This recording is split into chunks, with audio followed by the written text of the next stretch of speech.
News 7 Tamil நேயர்களுக்கு வணக்கம். கேள்வி நேரம் நிகழ்ச்சிக்கு உங்களை வரவேற்பதில் மிக முக்கியமான விஷயம், இன்றைய கேள்வி நேரம் அரை மணி நேரம் முன்னதாகவே தொடங்கி இருக்கிறது. இன்றைய விவாத பொருளினுடைய தலைப்பின் வீரியமும் ஆழமும் ரொம்ப அதிகமான ஒன்று. இன்றைய கேள்வி நேரம் நிகழ்ச்சியில் எதை பற்றி விவாதிக்க இருக்கிறோம்? தமிழகம் மற்றும் கர்நாடக ரெண்டு மாநிலங்களும் தற்போது ரெண்டு மாநில எல்லைகளும் பற்றி எரிந்து கொண்டிருக்கிறது. சற்று முன்பாக தமிழ்நாட்டிற்கு சொந்தமான ஏறக்குறைய 70க்கும் மேற்பட்ட சொகுசு பேருந்துகள் தீக்கிரையாக்கப்பட்டிருக்கின்றன.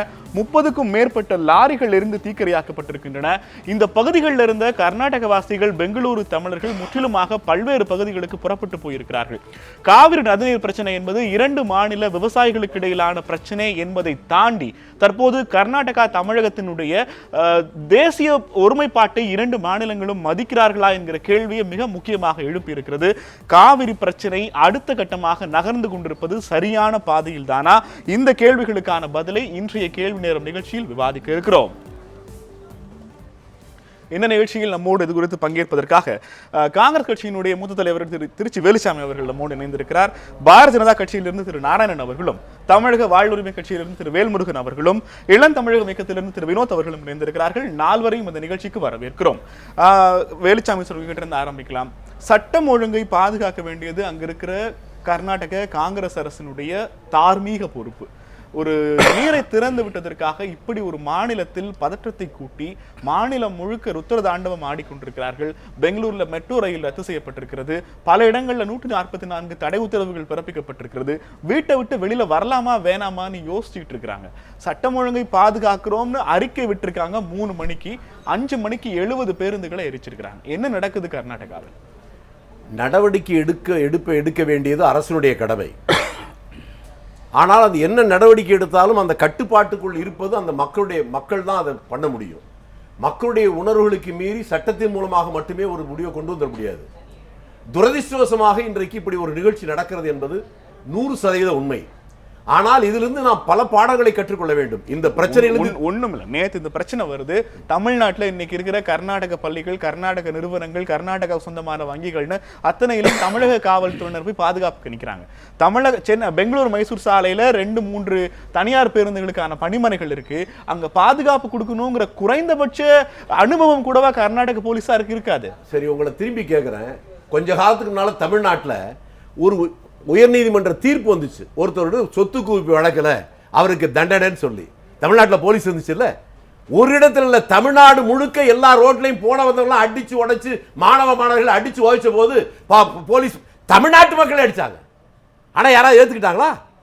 காவல்துறை கட்டுப்படுத்துச்சா? இல்ல. இப்ப என்னுடைய தெய்வத்தை மனிதன் தண்டிக்கலாம். நான் என்ன சொல்ல வரேன், என்னுடைய கேள்வி உங்க கேள்வி எனக்கு புரிஞ்சுதான் நான் சொல்றேன். இல்ல, என்னுடைய கேள்வி நீங்க அப்படி தமிழ்நாட்டில் ஆதரவாக இருந்தால் என்ன செய்ய முடியும்னு கேக்குறேன். தமிழ்நாட்டில் எது நடந்ததை தவறு திருச்சி வேலுசாமி சொல்றாரோ அதே தவறு பெங்களூரில் நடக்கிறதுங்கிறதுக்கு அது எப்படி சரின்னு சொல்ல முடியும்? நான் சரின்னு சொல்ல, நான் அதைத்தான் என்ன சொல்ல வரேன்னா, அரசாங்கம் உத்தரவு போடுது, அதிகாரிகளும் ஒத்துழைக்கணும், மக்களும் ஒத்துழைக்கணும். துரதிர்ஷ்டவசமாக இங்கே தமிழ்நாட்டில் எப்படி ஆட்சியும் அதிகாரிகளும் ஒன்றாக சேர்ந்து தமிழ்நாட்டு மக்களை அடிச்சாங்க, அதுபோல அங்கேயும் நடக்குது. அங்கே இருக்கிற சித்தராமையா உடனே எதிர்கட்சி எல்லா கட்சியும் கூப்பிட்டு ஆலோசனை பண்றாரு, அதுக்கான முயற்சி எடுக்கிறாரு. தமிழ்நாட்டில் முதலமைச்சர் எங்க இருக்காரு யாருக்காவது தெரியுமா? கர்நாடகாவில் சட்டம் ஒழுங்கை காப்பாற்றுவதற்கான தகுதியும் அதிகாரமும் கர்நாடக காங்கிரஸ் அரசுக்கு இல்லைன்னு சொல்லலாமா? இல்லைன்னு நான் சொல்லலையே, நான் சொல்லவே இல்லையே. எல்லா மாநில அரசுக்கும் சட்ட ஒழுங்கை காப்பாற்ற வேண்டிய கடமை இருக்கிறது, அதுல மாற்று கருத்தே இல்ல. இதே கர்நாடகத்தில் அல்சூர் பக்கத்தில் இருக்கக்கூடிய தமிழ் சங்கம் இருக்கு. அது பிரம்மாண்டமான கட்டிடம். அந்த இடத்தை இலவசமாக கொடுத்து அதை கட்டுவதற்கு பொருளுதவி செய்தது அன்றைக்கு கர்நாடக அரசு தான். நிஜலிங்கப்பா முதலமைச்சராக போதுதான் கொடுத்தாரு. அந்த உறவு ஏன் இப்படி சீரழிந்தது என்று வேதனையோடு இந்த கட்டத்திலாவது நாம் யோசித்து பார்க்க. தொடர்ந்து பேசலாம். வேல்முருகன் சார், கர்நாடகாவில் ஒரு ஃபேஸ்புக் பதிவிற்காக ஒரு தமிழக இளைஞரை தாக்கியது வன்மையாக கண்டிக்கக்கூடிய ஒன்றுன்னு எல்லோரும் சொல்லிக் கொண்டிருக்கிற போது, ஒரு அப்பாவி கர்நாடக இளைஞரை பிடித்து காவிரி எங்களுக்கு சொந்தமானதுன்னு நீங்க பேச வச்சீங்கன்னா அதன் மூலமாக காவிரி பிரச்சனைக்கு தீர்வு கண்டுவிட முடியும் என தமிழக வாழ்வுரிமை கட்சியும் அதனுடைய தொண்டர்களும் கருதுகிறார்களா? இல்லை, நாங்கள் அப்படி கருதல. அந்த தமிழர் தாக்கப்பட்ட உடனேயும் அதற்கு முன்பாக உச்சநீதிமன்றம் தீர்ப்பு வந்த பிறகும் உச்சநீதிமன்றம் வழங்கியிருக்கிற அந்த தீர்ப்பை உடனடியாக அமுல்படுத்த வேண்டும் என்பதுதான் தமிழக வாழ்வுரிமை கட்சியின் கோரிக்கை. அந்த கோரிக்கையின் அடிப்படையில் தான் நாங்கள் எங்களுடைய அறிக்கைகளாக இருந்தாலும் எங்களுடைய போராட்டங்களையும் நாங்கள் முன்னெடுத்தோம். ஆனால் நேற்றுக்கு அந்த தமிழரை அவர்கள் தோப்புக்கரணம் போட வைத்து அடித்து சித்திரவதை செய்த பிறகு அதை பார்த்த சமூக வலைதளங்கள் பார்த்த தமிழ்நாட்டில் இருக்கிற பல்வேறு அமைப்புகள், இயக்கங்கள், தோழர்கள் அதற்கு ஒரு எதிர்வினை ஆற்றுவதற்கு முற்பட்ட போது கூட நாங்கள் அதை அமைதிப்படுத்தினோம். நீங்கள் சொல்லுகின்ற ஒரே ஒரு சம்பவம் அது எதிர்வினை ஆற்றப்பட்டிருக்கிறது, நான் மறுக்கவில்லை. அது ஒரு சம்பவம் ராமேஸ்வரத்தில் மட்டும்தான். ஆனால் இன்றைக்கு தமிழக வாழ்வுரிமை கட்சி தொண்டர்கள் தமிழ்நாடு முழுவதும் 32 மாவட்டங்களிலும் இந்த அறப்போராட்டத்தை தொடர்ந்து நடத்தி கொண்டிருக்கிறோம். ஒரு இடத்திலும் சிறு வன்முறை கிடையாது. இன்றைக்கு ஒரே ஒரு ரொம்ப சாதாரணமாக ராமேஸ்வரத்தில் நடந்த ஒரு சம்பவம்னு கடந்து போறீங்க. ஒரு சம்பவம் ஏற்படுத்துகிற விளைவு இன்னொரு மாநிலத்தில் இருக்கிற தமிழ் பேசுற மக்களுக்கு என்ன மாதிரியான பாதிப்பு ஏற்படுத்தும் தெரிஞ்சு செய்றீங்களா தெரியாம செய்றீங்களா? இல்ல நீங்க இந்த தமிழ்நாட்டு ஊடகம் மட்டும்தான் இப்படி இந்த ஒரு சம்பவத்துக்காக தான் ரியாக்ட் கிடையாது. தீர்ப்பு 11 மணிக்கு வந்தது, 2 மணிக்கு 27 லாரிகள் அவங்க குறைச்சிட்டாங்க. 6 தமிழர்கள் சிறப்புறன்ற ஒரு ஊரில் 6 தமிழர்கள் வெட்டப்பட்டிருக்கிறாங்க. அதே மாதிரி பிரேல் டவுன் என்ற ஒரு பகுதியில் 4 தமிழர்கள் வெட்டப்பட்டிருக்கிறாங்க. தீர்ப்பு வந்து அடுத்த நிமிடங்கள். இது எல்லாம் முற்றுமுதலுமாக மறைக்கப்பட்டிருக்கு. அதே மாதிரி நாகர்பவின்ற இடத்துல 2 தமிழர்கள் உயிருக்கு ஆபத்தான நிலையில் குத்துயிரும் கொலமாக வெட்டி வீசப்பட்டிருக்கிறாங்க. 150 லாரிகள் எரிக்கப்பட்டிருக்கிறது. இந்த தீர்ப்பு வழங்கி முதல் தீர்ப்புல இருந்து ஒரு வார காலமாக இது அனைத்தும் முற்றுமுதலுமாக காங்கிரஸ் அங்க இருக்கிற அரசும் சரி, அங்க இருக்கிற கன்னட வேதி அமைப்புகளும் சரி, அங்க இருக்கிற பாரதிய ஜனதா அரசும் சரி, வர இருக்கிற தேர்தலை மையமாக எடுத்துக்கொண்டு இதை முற்றுமுதலுமாக ஒரு உணர்வுபூர்வமான பிரச்சனையை மாற்றியது கன்னட வேதி அமைப்புகளும் கர்நாடகத்தில் இருக்கிற அரசியல் கட்சிகளும் தான். ஏன் வேல்முருகன் 150 அமைப்புக்கும் மேற்பட்ட தமிழர் அமைப்புகளை உள்ளடக்கிய தமிழர் வாழ்வுரிமை கூட்டமைப்பு வைத்திருக்கிறோம். தமிழக வாழ்வுரிமை கட்சி இருக்கு. எங்களோடு களமாடுகிற நூற்றுக்கணக்கான இயக்கங்கள், தமிழ்நாட்டில் இருக்கிற ஆயிரக்கணக்கான கன்னடர்கள் வாழ்கின்ற இடம் எங்களுக்கு தெரியாதா? அவர்கள் நடத்துகிற தொழில் நிறுவனம் எங்களுக்கு தெரியாதா? எங்கேயாவது ஒரு சிறு ராமேஸ்வர சம்பவம்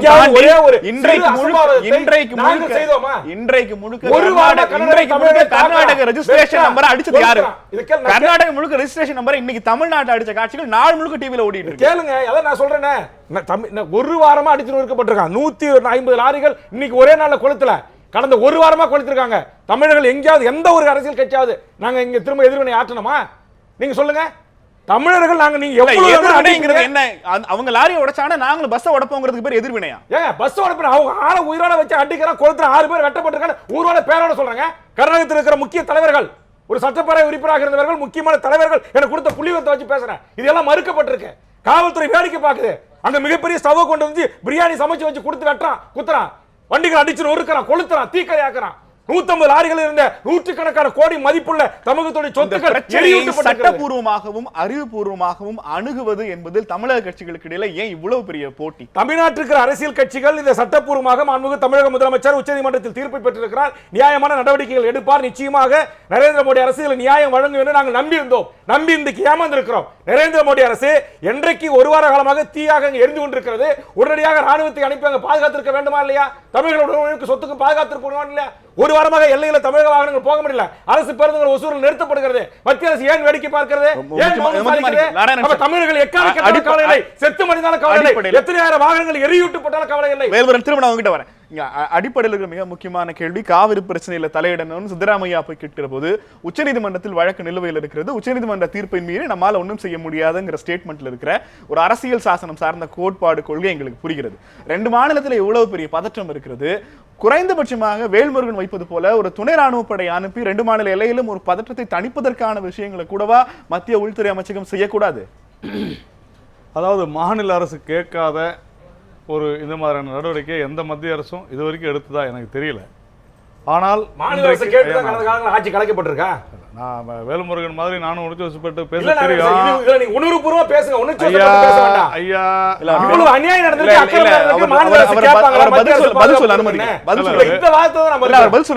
ஏன் அவ்வளவு டென்ஷன் ஆவறீங்க? டென்ஷன்ல இருக்கறாங்க. 10 பேர் சாவா நாளைக்கு. இல்ல ப்ராப்ளமே நாளைக்கு 10,000 பேர் சாவா. இங்க பிரச்சனையே நீங்க மட்டும் தான் தமிழர், மத்தவங்க தமிழர் இப்படி பேசினாங்க குடிச்சோர. அப்படி பண்ணாதீங்க. நீங்க சத்தம் போட்டு பேசினா நீங்க பேச சரியா போய்டுமா? இருங்க. இருக்கிற கட்சி நீங்க அவசரப்படாத. ஏன் நீங்க மீண்டும் இழந்த ஆட்சி கர்நாடகால பிடிக்கணும். அது டென்ஷன் ஆகாது. நீங்க இருங்க. அத நான் பாத்துக்கறேன். நீங்க அமைதியா இருங்க. நீங்க அமைதியா இருங்க. என்ன பாத்துக்கறீங்க? இல்ல நீங்க பேசும்போது நான் அமைதியா இருக்கேன். நீங்க பேசுறதெல்லாம் சரி அர்த்தம் ஆயிடாது. இல்ல வேல்முருகன் அவரை பேசாம கேக்குறேன். நான் என்ன கேக்குறேன், இன்றைக்கு மத்திய உள்துறை தெளிவாக இன்றைக்கு ஒரு அறிக்கையை கொடுத்திருக்கு. என்னன்னு, கர்நாடக அரசு அங்கே நடக்கக்கூடிய அந்த விவகாரங்களை மத்திய அரசு கண்காணித்துக் கொண்டிருக்கிறது. உன்னிப்பாக கவனித்து வருகிறது. அப்புறம் நாங்க களத்துல ரொம்ப சீரியஸா இருக்கோம். இல்ல ஒரு நிமிஷம், இந்த மாதிரியான இல்ல நீங்க அதை மட்டும் தானே சொல்றீங்க. எப்ப எந்த பிரச்சனை இல்லங்க அதை மட்டும் தானே, இல்ல அடுத்த வரி சொல்ல மாட்டேங்கிறீங்களே. சொல்லுங்க. கர்நாடக அரசு எப்பொழுது கேட்டாலும் மத்திய ராணுவத்தை கண்டிப்பாக அனுப்புவோம் தெளிவா சொல்லிருக்காங்க. கர்நாடக அரசு கேட்டால் அல்ல, தமிழக அரசு கேட்டாலும் அனுப்பணும். கண்டிப்பா அனுப்புவோம். அப்ப நீங்க ஏன் இன்னும் அனுப்பலன்னு கேக்குறீங்க? கேட்டா கண்டிப்பா அனுப்புவோம். ரெண்டு மாநிலத்துல ஒரு மாநிலத்துக்குள்ள பிரச்சனைனா நீங்க அவங்க கேட்கணும் வெயிட் பண்ணலாம். ரெண்டு மாநில எல்லையிலும் ஒரு பதற்றம் இருக்கிறது. நீங்க உள்ள போக வேண்டிய தருணம் எதுவும் வரல. மாநில அரசு சொல்லாத மத்திய அரசு படைகள் அமைச்சாக்க மாநில உரிமையை பாதிக்காது. ரெண்டு மாநில எல்லையில பதற்றம் வந்து ரெண்டு மாநில மக்கள் அடிச்சுக்கிட்டாலும் வராது. இல்ல தவறா சொல்றீங்க. மத்திய அரசுடைய படைகள் இங்கேயே இருக்குது. எங்க டெல்லியில இருந்து குதிக்க வேண்டிய அவசியம் இல்லை. அதற்கு மாநில அரசு ஒத்துழைக்க வேண்டும். தமிழகத்தை பொறுத்தவரையில உண்மையிலேயே இன்று தமிழக முதல்வர் டிஜிபியிலிருந்து அத்தனை பேரை கூப்பிட்டு சொல்லியிருக்கிறாங்க. சில இடங்கள்ல வன்முறை நடந்திருக்கிறது, இல்லைன்னு மறுக்க முடியாது. ஆனால் கர்நாடகாவில் நடக்கிறது அந்த மாநில அரசு முற்றிலுமாக தன்னுடைய கட்டுப்பாட்டை இழந்து விட்டது என்பதை குறிக்கின்ற செயல்தான். அதுவும் குறிப்பா கேபியினுடைய 40 பஸ்ஸுகளை அந்த பேருந்துகள் இன்று கொளுத்தப்பட்டிருப்பது உண்மையிலேயே மனித நேயத்தையே கொளுத்து விட்ட காட்சி என்பதில் எந்த விதமான ஒரு சந்தேகமும் இல்லை. அதனால உறுதியா மத்திய அரசு நடவடிக்கை எடுக்கும். இவர் சொன்னது போல பந்து நடந்துச்சு, பந்து நடக்க கூடாது ராணுவத்தை அனுப்ப முடியுமா? வேல்முருகன் ரொம்ப உணர்ச்சி சொல்லிட்டு பேசினாரு. 4 நாளா என்ன நடந்துச்சு? 4 நாளா என்ன கலவரம் நடந்துச்சு? இன்னைக்குதான் கலவரம் நடந்துச்சு. 4 நாளா என்ன கலவரம் நடந்துச்சு? 4 நாளா அந்த பந்து நடந்துச்சு. மாநில அரசு நாம வந்து பார்த்துக்கிட்டு இருக்கிறோம். பிரச்சனையில் இருக்கிற இன்னொரு மிக முக்கியமான கோணம், தமிழகத்தினுடைய காங்கிரஸ் கட்சி தலைவர்கள் ஒருவரான திரு ஜோதிமணி அவர்கள் இந்த நடக்கிற எல்லா வன்முறைகளுக்கும் கர்நாடகாவில் இருக்கிற பாஜகவிற்கு தொடர்பு இருக்கிறது. எடியூரப்பாவினுடைய தொடர்ச்சியான அறிக்கைகள் கர்நாடகாவில் அடுத்து ஆட்சி பிடிக்க வேண்டும் என்கிற அவர்களுக்கான அரசியல் திட்டம், இதன் அடிப்படையில் போடப்பட்டிருக்கிற மாஸ்டர் பிளான் இது என்கிற வார்த்தையை பயன்படுத்தியிருக்கிறார்கள். ஜோதிமணி சொல்றதெல்லாம் நான் பதில் சொல்ல வேண்டிய அவசியம் எனக்கு இல்லை. அதாவது மாநில அரசு தான் பொறுப்பு, இவ்வளவுதான் விஷயம். யார் அங்க தூண்டி விடுறாங்க அதெல்லாம் தேவையே இல்லை. அப்ப இங்க தமிழ்நாட்டில் நடக்கிற அத்தனைக்கு காரணம் யாரு? இத்தனை வருஷமா இந்த 70 வருஷமா இந்த நாட்டில் நடந்த அத்தனை கலவரங்களுக்கு காங்கிரஸ் தான் காரணம் சொல்ல முடியுமா? தவறா அந்த மாதிரிலாம் பேசக்கூடாது. ஒரு மெச்சூர்டான ஸ்பீச் கிடையாது. அந்த மாதிரி பேசுறதே தப்பு. இம்மெச்சூரிட்டி ஸ்பீச் தான் சொல்ல முடியும். வினோத், உங்களை பொறுத்த வரைக்கும் இந்த காவிரி பிரச்சனைக்கு பிறகான, காவிரி உச்சநீதிமன்ற தீர்ப்புக்கு பிறகான 2 மாநில நடக்கிற நிகழ்வுகளை எப்படி பாக்குறீங்க? அதாவது நான் முக்கியமாக சொல்ல வர்றது, கர்நாடக மக்களுக்கும் சரி தமிழக மக்களுக்கும் சரி, இந்த ஒரு நதி ஒரு மாநிலத்திலேருந்து புறப்பட்டு இன்னொரு மாநிலத்துக்கு போகிறப்ப அதை எப்படி பங்கிடணும், அது வந்து பாயிற எல்லா இடத்துக்கும் சொந்தமானதுங்கிறது கர்நாடக மக்களுக்கு தெரியும், குறிப்பாக விவசாயிகளுக்கு தெரியும். இந்த கலவரத்துக்கு பின்னாடி வந்து கண்டிப்பாக மிகப்பெரிய அளவில் விவசாயிகள் இல்லைங்க என்பது திட்டவட்டமாக இன்றைக்கி வந்து காட்சிகள்லாம் தெரியுது. அப்போ ஏதோ ஒரு, அதாவது இப்போ நைல் நதிலாம் பார்த்திங்கன்னா 12 நாடுகளில் பாயுது. அதாவது இந்தியாவும் பாகிஸ்தானும் அப்படிப்பட்ட எதிரி நாடுகள்னு சொல்கிற இடத்துல வந்து சிந்து நதியை வந்து அழகாக பங்கிட்டுக்க முடியுது. பிரம்மபுத்திரா வந்து சீனாவும் இந்தியாவும் பங்கிடுது. நான் சொல்ல விரும்புகிறது, அதாவது என்னென்னா இது முழுக்க அங்கே இருக்கிற இனவெறி சக்திகள். அதுவும் இதில் வந்து நிறைய தரவுகள் நீங்கள் சொல்கிறாங்க. அதுக்கு பின்னாடி பிஜேபியோட கண்டிப்பாக அடுத்த ஆட்சியை வந்து பிடிக்கிறதுக்கான ஒரு மோட்டிவ் அதில் இருக்குது. அது ஒன்று. ரெண்டாவது வந்து ஏற்கனவே ரெண்டு மாநிலங்களுக்கு இடையே பிரச்சனை இருக்கிறப்ப தூண்டி விடுறது ரொம்ப ஈஸி. இனவரியை தூண்டி விடுறது ரொம்ப ஈஸி. அது வந்து உண்மையிலே இந்த 2 பகுதியில் இருக்க விவசாயிகளுக்கும் கர்நாடக விவசாயிகளுக்கும் அது நன்மை பயக்குமா அப்படிங்கிறது உண்மையில் கேள்வி. அப்படி பிரச்சனை தீர்க்க முடியாது. அதுக்கு பதில் தாக்குதலாக இங்கே தமிழ்நாட்டில் வந்து நம்ம எதிர் தாக்குதல் நடத்தி அது மூலமா வந்து இது பண்ண முடியுங்கிறது உண்மையிலேயே அப்படி பெரும்போக்க நடக்கும். நீங்க இனவெறியும் பயன்படுத்துகிற வார்த்தையை வேல்முருகன் இன உணர்வுங்கிற வார்த்தைகளோட சமப்படுத்த விரும்புறாரு. அங்க வந்து என்னுடைய ஆட்களை போட்டு அடிக்கிற போது அதற்கு நான் சட்டப்பூர்வமாக இங்க உட்கார்ந்து உண்ணாவிரதம் இருக்கணும்னு எதிர்பார்க்கறீங்களா? இல்ல, அதாவது உங்க சார்பா அவங்க கேட்கல. அது தோழர் வந்து சொல்றப்பே சொன்னாரு, அவர் இங்க பெரும்போக்க அப்படி எங்கேயுமே நடக்கல.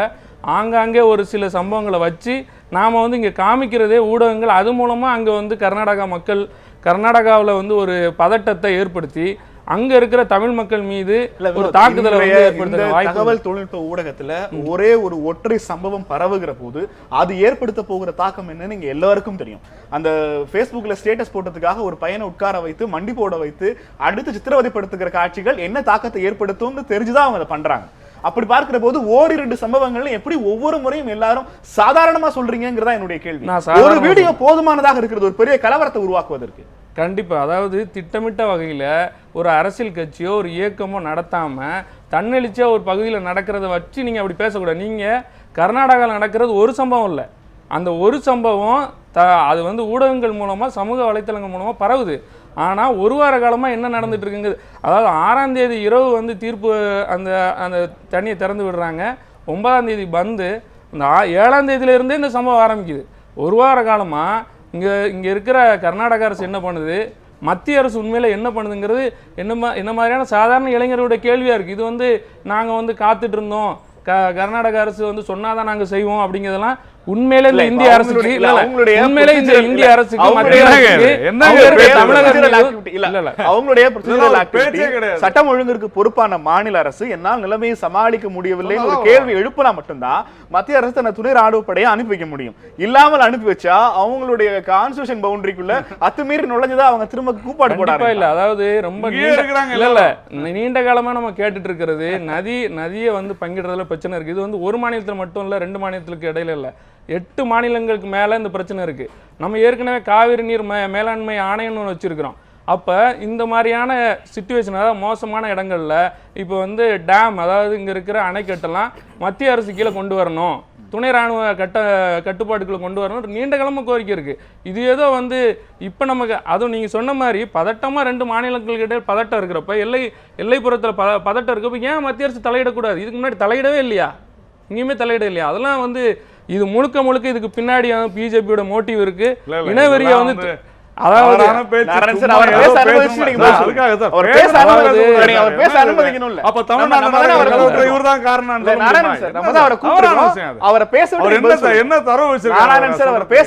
என்ன தரவுன்னா, அதாவது இப்போ பிஜேபியும் காங்கிரஸும் அங்க மாறி மாறி ஆட்சிக்கு வருது. அது அடுத்த சமீபத்தில் அங்க ஒரு தேர்தல் வரப்போகுது. இதுக்கு பின்னாடி வந்து அது தொடர்ச்சியான சம்பவங்கள் மூலமாவது திமுக அதிமுக 2 கட்சிகள் தான், அங்க ஜனதா தளம் இன்னொரு கட்சி இருக்கு. ஏன் நீங்க திரும்ப பாஜகவை டார்கெட் பண்றீங்க? இல்ல இது வந்து இந்த சம்பவங்கள் நடந்த இடத்துல அதுல வந்து நம்ம இப்ப இங்க இருக்கிற தமிழர்கள், நம்ம தமிழ் இயக்கங்கள் கூட அல்லது இங்க இருக்கிற கட்சிகள் கூட தொடர்புல இருக்கிறவங்க தான் சொல்றாங்க இங்க வந்து தாக்க வருது. வெறுமனே வந்து ஏதோ ஒரு கர்நாடக அமைப்பு, ஏதோ ஒரு தெரியாத நபர்கள் வந்து தாக்குறாங்கலாம் சொல்லல. திட்டமிட்டு அழகாக பின்னாடி வந்து பிஜேபியோட பிஜேபி என்ன சார் பிஜேபி அதாவது தமிழ் மக்கள் அங்க பூர்வீகமா இருக்காங்க நிறைய பேர். அதாவது பிஜேபி பாஜக பின்புலம் இருக்கிறதுங்கிற குற்றச்சாட்டை எப்படி பாக்குறீங்க? அதாவது இதுல ஒவ்வொருடைய தங்களுடைய உணர்வுகளைக்காக தங்களுடைய அரிப்பை தீர்த்து கொள்ளுக்காக சொல்றதை விட அரசியல் ரீதியாக சில விவாதங்கள் நம்ம உருவாக்குறது நல்லது. ஒரு பிரச்சனைன்னு ஒன்று வருது. இது சர்வாதிகார நாடு அல்ல, இது ஒரு ஜனநாயக நாடு. தமிழ்நாட்டில் இருக்கக்கூடிய அத்தனை அரசியல் கட்சியும் சரத்குமார் கட்சி உட்பட கர்நாடகத்தில் இருக்கு. அங்க இருக்கிற அனைத்து இந்திய அண்ணா திராவிட முன்னேற்ற கழகத்துடைய கர்நாடக மாநில அரசு மாநில கட்சி அந்த தண்ணீர் திறந்து விட சொல்லுதா? அல்லது அங்க இருக்கிற திமுக கட்சி அந்த நிர்வாகிகள் திறந்து விட சொல்றாங்களா? விடுதலை சிறுத்தைகள் ரத்தத்தை வேணா கொடுப்போம், தண்ணீர் கொடுக்க மாட்டேன்னு தெருவில் போறாங்க. இதுல பார்க்க வேண்டிய, ரொம்ப கவலை அளிக்க வேண்டிய, இதை விட இன்னும் ரொம்ப மோசமான கவலை என்னன்னு கேட்டா, அங்கே ஒரு பிரச்சனை வருகிற போது அந்த முதலமைச்சர் அந்த மாநிலத்தில் இருக்கக்கூடிய எல்லா அரசியல் கட்சிகளையும் கூப்பிட்டு இப்படி இருக்க என்ன பண்ணலான்னு கேட்டு அந்த மக்களுடைய உணர்வை ஒன்றுபடுத்த முயற்சி செய்கிறார். அதுல வெற்றி அடைகிறாரா தோல்வி அடைகிறாரா வேற. தமிழ்நாட்டில் ஒரு ஆட்சி இருக்கா, முதலமைச்சர் இருக்கிறாரா? இது என்ன ஹிட்லர் ஆளுகிற பூமியா அல்லது முசோலினி ஆளுகிற பூமியா? இங்க ஏன் இதுவரை ஒரு சர்வ கட்சி கூட்டம் நடக்கல? தமிழகத்து முதலமைச்சருடைய கருத்து என்ன? அவர் இதுக்கான எடுத்த முயற்சி என்ன? கர்நாடக முதலமைச்சர் சித்தராமையா மிக தெளிவாக பிரதமரிடம் கேட்கிறார், ஐயா எங்கள் மாநிலத்துக்கும் பக்கத்து மாநிலங்களுக்கும் பிரச்சனை வந்துருச்சு, நாங்களே பேசி தீர்க்கிறது சரியா வராது. ஆகவே நீங்கள் தமிழகம், கர்நாடகம், கேரளா, பாண்டிச்சேரி 4 மாநில முதலமைச்சரை அழைத்து நீங்கள் பேசி இதை தீர்த்து வைங்கன்னு சொல்றாரு. கர்நாடக முதலமைச்சர் சொன்னார்ல, தமிழ்நாட்டு முதலமைச்சர் சொல்லியிருக்காரா? ஏன் சொல்ல? இல்ல, ஒரே ஒரு அடிப்படையான கேள்வி. 1990களிலிருந்து தொடர்ச்சியாக பெரிய அளவிலான பிரச்சனையாக காவிரி விவகாரம் உருவெடுத்த பிறகு எத்தனையோ முறை பேச்சுவார்த்தை அழைக்கப்பட்டு, எத்தனையோ முறை பேச்சுவார்த்தைகள் நடத்தப்பட்டு, எத்தனையோ முறை வழக்குகள் போடப்பட்டு, பேச்சுவார்த்தைகள் வாயிலாகவோ அரசு ரீதியாகவோ காவிரி நதிநீர் வந்து சேரவில்லைங்கிற முடிவுக்கு வந்த பிறகு தமிழக முதல்வர் சட்ட ரீதியிலான போராட்டத்திற்கு உச்சநீதிமன்றத்துக்கு போகிறார். நான் முடிச்சிடறேன் என்னுடைய பேர். காவிரி நடுவர் மன்றத்தினுடைய இறுதி தீர்ப்பை கெசட்ல வெளியிடுறதிலிருந்து ஒவ்வொன்றாகவே உச்சநீதிமன்றம் வாயிலாக மட்டுமே தமிழகம் இப்போது வரை சாதித்திருக்கிறது. ஒவ்வொரு முறையும் உச்சநீதிமன்ற தீர்ப்புகள் வருகிற போதெல்லாம் கர்நாடகாவில் ஒரு அனைத்து கட்சி கூட்டத்தை கூட்ட வேண்டிய நிலைமை உருவாகிறது. சட்ட போராட்டம் நடத்தின தீர்ப்பை பெற்ற பிறகு தமிழ்நாடு எதற்காக அனைத்து கட்சி கூட்டம்னு எனக்கு புரியல. உங்களுக்கு புரியலங்கிறது எனக்கு ரொம்ப தெளிவாவே புரியுது, கேட்கிற மக்களுக்கு தெளிவா புரியும். நான் கேட்கிற கேள்வி என்பது, இந்த ஆட்சி என்பது ஜெயலலிதா வீட்டு சொத்து இல்ல, இது ஒரு ஜனநாயக நாடு. இங்க என்ன நடக்கிற ஒவ்வொரு மாநில அரசுக்கும் ஒரு பிரச்சனையை நீங்க எப்படி கேட்டீங்களோ அது போல ஒரு ஜனநாயக அமைப்பில், ஒரு ஜனநாயக நாட்டில் வெளிப்படைத்தன்மை ஒரு ஆட்சியாளரிடம் இருக்கணும். நான் அதுக்கு தான் முன்னால சொன்னேன். அங்கே இவ்வளவு பிரச்சனைகள் வருகிற போது அங்கே முதலமைச்சர் என்ன சொல்லுகிறார், எதிர்க்கட்சிக்காரர்களோட என்ன கலந்து பேசுறார், அவங்க என்ன சொன்னாங்க, பிரதமருக்கு என்ன சொல்றார், எல்லாருக்கும் தெரியுது. ஒரு தேர்ந்த அரசியல்வாதியான திருச்சி வேலுச்சாமி அவர்களுக்கு நான் அரசியல் பாடம் நடத்த வேண்டிய அவசியம் இல்லை. ஒரு வினைக்கும் எதிர்வினைக்குமான வித்தியாசம் இருக்கிறது. பாதிக்கப்படுகிற போதுதான் அவர்கள் ஒன்று கூட வேண்டிய அவசியம் இருக்கிறது. தண்ணீர் திறந்து விட வேண்டும் என்பது மட்டும்தான் இங்க இருக்கிற கோரிக்கை. அந்த கோரிக்கையை அந்த கோரிக்கை தான் பாதிக்கப்பட்டிருக்கு. அந்த கோரிக்கையை போராடணும், போராட்டம் நாம பண்ணணும். இங்க கட்சி இல்ல, அங்க இருக்கிற எல்லா கட்சியும் இதற்கு முன்பாக தமிழ்நாட்டுல நடிகர்கள்லாம் ஒரு போராட்டம் பண்ணாங்க. அப்ப கோரிக்கைங்கிறது நம்மள்ட்ட இருந்து தண்ணியை திறந்து விடணும்னு. இப்ப தண்ணியை திறந்து விட வேணாம்னு போராட்டம் அங்க நடக்குது. இந்த ஷிஃப்டிங் உங்களுக்கு புரியுதா இல்லையா நான் கேக்குறேன். ரொம்ப தெளிவா புரியுது. நீங்க தான் புரியாத மாதிரி பேசிக்கிட்டீங்க. நான் என்ன சொல்றேன், பிரச்சனை வெடித்து விட்டது. ரெண்டு பிரச்சனை. ஒன்று, காவிரி நதிநீரை திறந்து விடுவதா வேண்டாமா என்கிற பிரச்சனை. திறந்து விட வேண்டும் என உச்சநீதிமன்றம் உத்தரவிட்ட பிறகு உருவான பிரச்சனை. உங்களுக்கு அடுத்த கேள்விக்கு வேலை இருக்காது. சொல்றதுக்கு முன்னாலே கேட்டுக்கிட்டே இருந்தா கேள்விப்பட்டு தான் இருக்கும். அங்கே கர்நாடகத்தில் ஜெயலலிதாவுடைய படத்தை மட்டும் கொடுத்தல, கர்நாடக முதலமைச்சர் சித்தராமையாவுடைய படத்தையும் சேர்த்து கொடுத்துறாங்க. அங்க நடக்குது. அவர் இந்த நிலைமை மோசமா போகுது, சொந்த நாட்டு மக்களே அடிச்சு வச்சு தூக்கில போட முடியாது, மத்திய அரசு கூப்பிட்டு இந்த முதலமைச்சரிடம் கூப்பிட்டு பேசி ஒரு சொல்யூஷன் கொண்டு வாங்கன்றாங்க. இது குடும்ப உறவு போல தான், இது தனி நாடு இல்ல. அந்த காலத்துல இருந்த போல பண்டர்கள் படையெடுத்து போக முடியாது. கர்நாடக முதல்வர் சித்தராமையா சட்டம் ஒழுங்கு பிரச்சனை நிலைநாட்ட மத்திய துணை ராணுவ படையினுடைய உதவியை மத்திய உள்துறை அமைச்சகத்துக்கு கோரி இருக்கிறார். அதை சீக்கிரம் நிறைவேற்றும் நம்பலாம். இதற்கு முன்பாக இந்த நிகழ்ச்சியில் கர்நாடகாவில் பாதிக்கப்பட்டிருக்கிற கலவர சாட்சி ஒருவர் நம்முடைய தொலைபேசி வாயிலாக இணைந்திருக்கிறார். உண்மையில் அங்க இருக்கிற பிரச்சனை என்ன என்பது குறித்து அவரிடம் கேட்கலாம். வணக்கமா, சொல்லுங்க, எங்கிருந்து பேசுகிறீர்கள், தற்போதைய நிலைமை என்ன? வணக்கம், நாங்க பெங்களூர்ல இருந்து பேசுறோம்.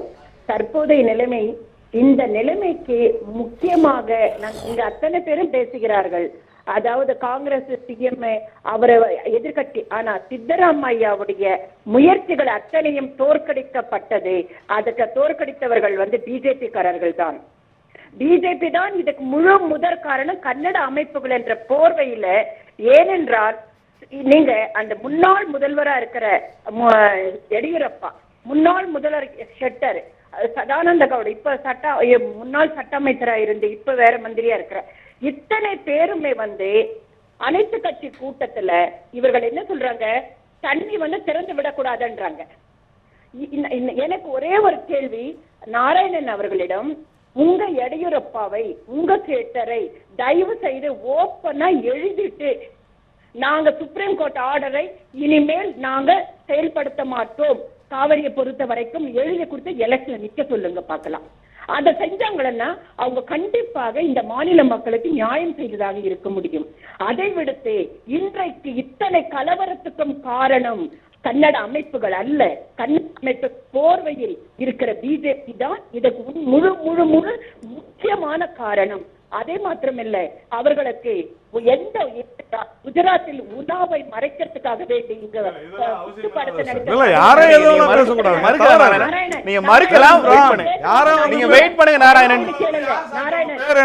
வர சொல்லுங்க. போன்ல யார் வேணாலும் பேசலாம். இல்ல சும்மா நான் வன்மையா கண்டிக்கிறேன். தவறானது பேசக்கூடாது. இல்ல அவங்க என்ன வேணாலும் பேசலாம். பேச அனுமதிக்கிறோம். நீங்க பேசி முடிச்ச ஒரு விவாதத்துல பேசி முடிக்கிற வரைக்கும், ஒரு விவாதத்துல பேசி முடிக்கிற வரைக்கும் வெயிட் பண்ணுங்க. பேசி முடிக்கிற வரைக்கும் கர்நாடகத்துல இப்ப பேசுறதா கலவரத்தை சொன்னா நான் சொல்றேன். நாராயணன் நீங்க சும்மா இருக்க. நீங்க பேசக்கூடாது, அப்படிலாம் பேசக்கூடாது. கலவரத்தை நீங்க தான் தூண்டி விடுறீங்க. இல்ல நெல்சன், அவங்க என்ன பாதிக்கப்பட்டாங்க, எப்படி பேசுறாங்க?